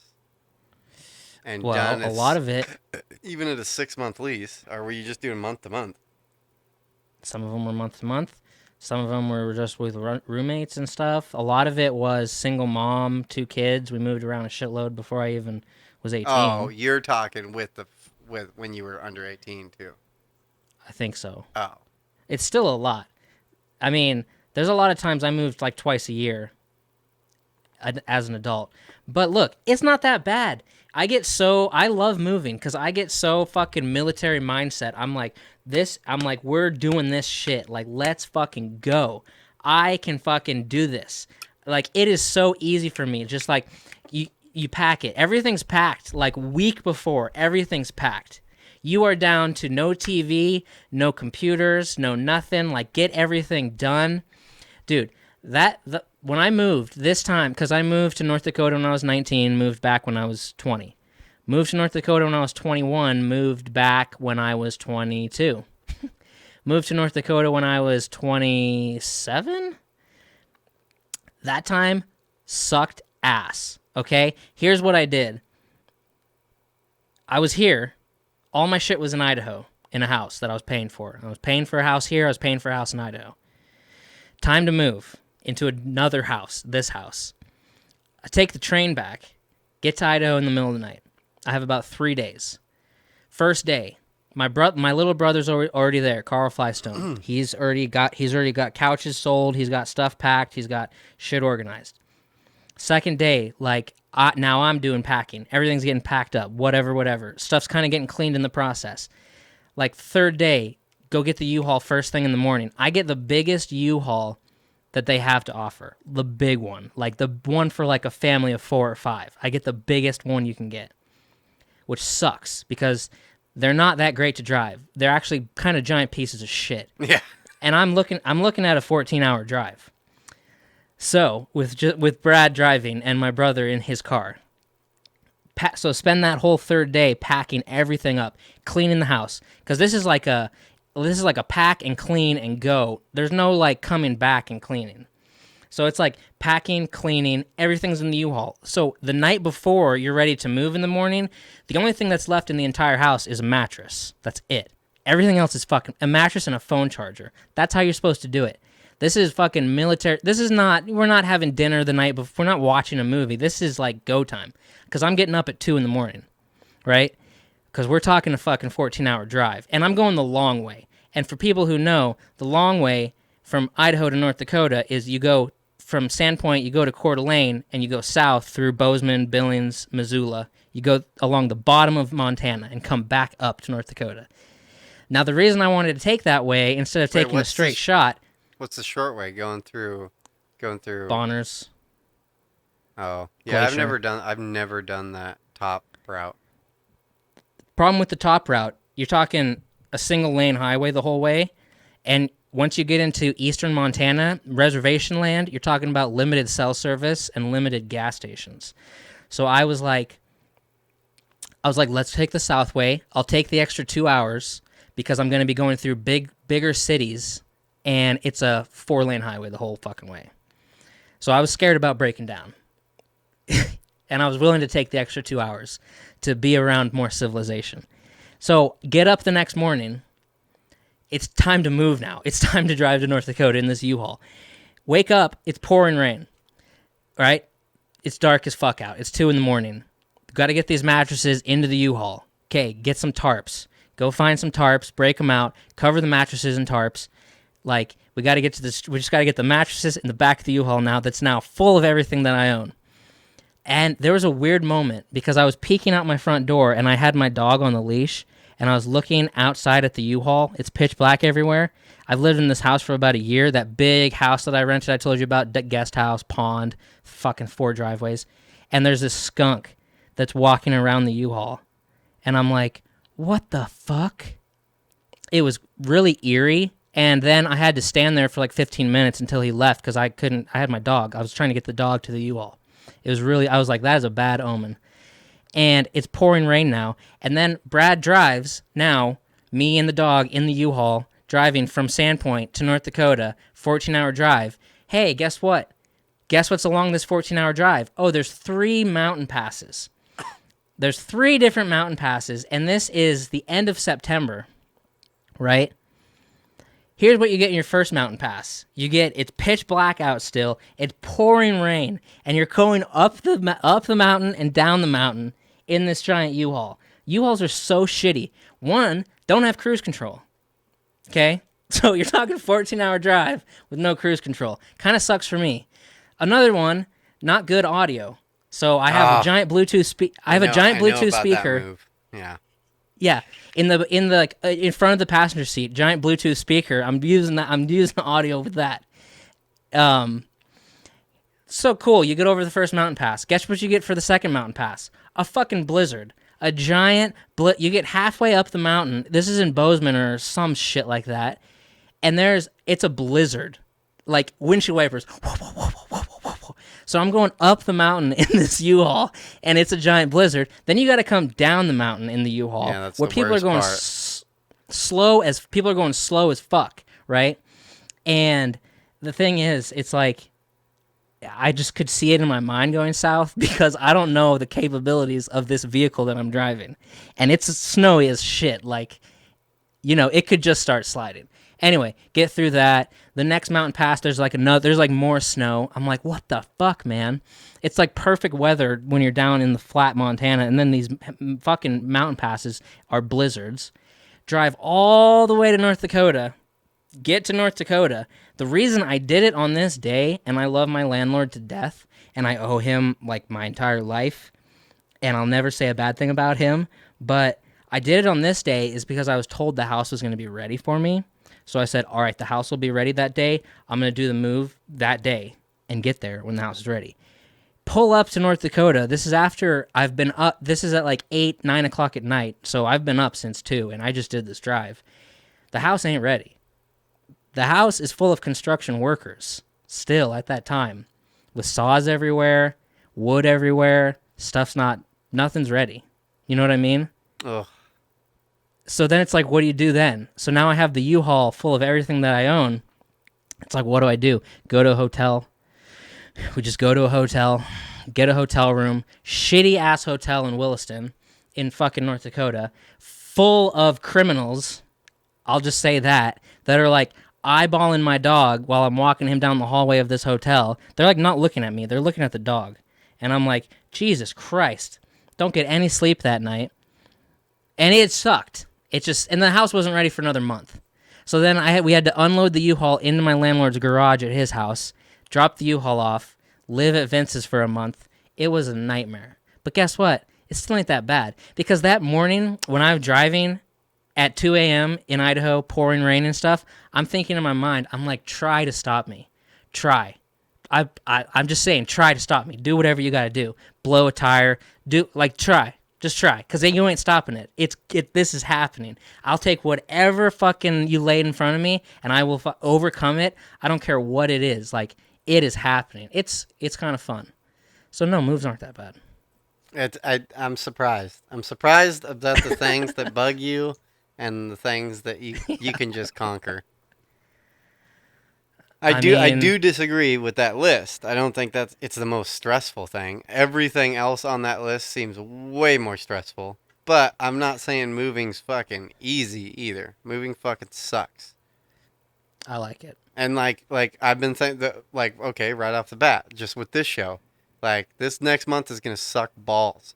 Next weekend, I'm supposed to go up to fucking Sandpoint, and fucking I don't even know how we're gonna do the episode. Because it's the only weekend I fucking have to go up to Sandpoint. And then once I get back, then then I gotta fucking figure out how to transfer internet. Because now my girlfriend works at home on internet. You know what I mean? So it's like, I don't know. That shit, it's not the actual moving of it. It's like that shit. It's like, okay, I gotta choreograph. Has to happen. The internet has to switch over. And we have to make sure it happens right. so we're not fucking up, one, this show, fucking up my girlfriend's work, you know what I mean? Blah, blah, blah. Yeah. No, don't worry. Oh, I'm not. You'll be all right. I'm not. I mean, I'm gravy. I'm gravy, baby. I mean, it's more just like in the back of my head. It's like I gotta keep, gotta keep Brad happy. Gotta keep, No. gotta keep Brad happy. Gotta, I'm happy. gotta keep my girlfriend's job going. That's a little bit more fucking. That's a little bit more strenuous. No, look, if I have to do a show by myself, I'm kind of looking forward to having to do that. Next weekend might be that show. That's fine. I'll just do an hour, probably no guest. But we have a guest next weekend. Yeah, I'm probably not gonna do that. And then 2 weeks from next weekend, I might be going to Idaho or something like that. So then maybe you have to do a show by yourself. I'm down. And I was thinking that'd be kind of cool to see. I'm curious how everything would go. How I'd do it. So I don't know. Yeah. Yeah, and how I would do it. Yeah. Have you done one by yourself? Yeah, it sucked. It was tough. I think I could do it. And I did like 2 hours or something like that. I think I could do it. I have a plan for how I would do it. Yeah. I think it would get real nutty with me. I think I think my plan would be is to go through fucking find. I would love if they were surprises, so maybe pick a few before, and then I would just scroll through top stories of the news, and then just pick a topic, and then just start fucking ranting about it. Just be like, yeah, that'd be cool. You know what this fucking and then I think I could talk. I think I could do it. In my mind, I'm hearing Bill Burr's podcast in my head. You know what I mean? And I'm like, he does great. You know what I mean? He just sits there. Yeah. Oh, you fucking fairies. You know what I mean? He just just starts yelling at people. And I can yell at people by myself. I fucking do it all the time. Yeah, so because you told me not to worry, so you don't worry. Because when you said don't worry, I'm gonna miss a weekend. So we'll just have to deal with it. Yeah, I think next weekend. I'm actually telling you right now. Next weekend's it. Next weekend's gonna be a Brad only episode. Okay, well we'll figure that out. Episode 25 of the show, erickandbradshow@gmail.com, erickandbradshow@gmail.com. Feel free to email or reach out or whatever you want to do. Thanks for everyone watching who's still watching. Thanks for listening, everyone who's still listening. And that's about it for me. Okay, guys. I got these. Okay. Well, we love you guys, and thanks for sticking around. Until next week. Okay, bye. We'll go away. Mom called 401k, took it out on a Wednesday, but Thursday it all went away. Wednesday, entire freeway gridlock, grind teeth in my sleep, and someday they'll all rot away. Friday, thought about Thursday, rinse new on next Monday, but what am I gonna do today?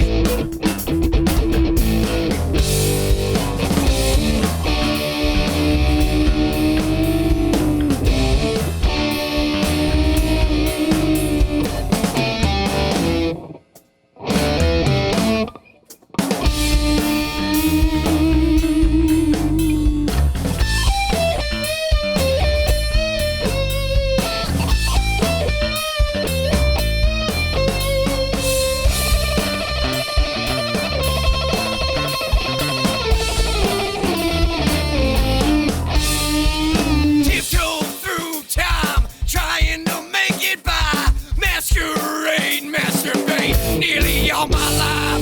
It won't take long for you to change my mind.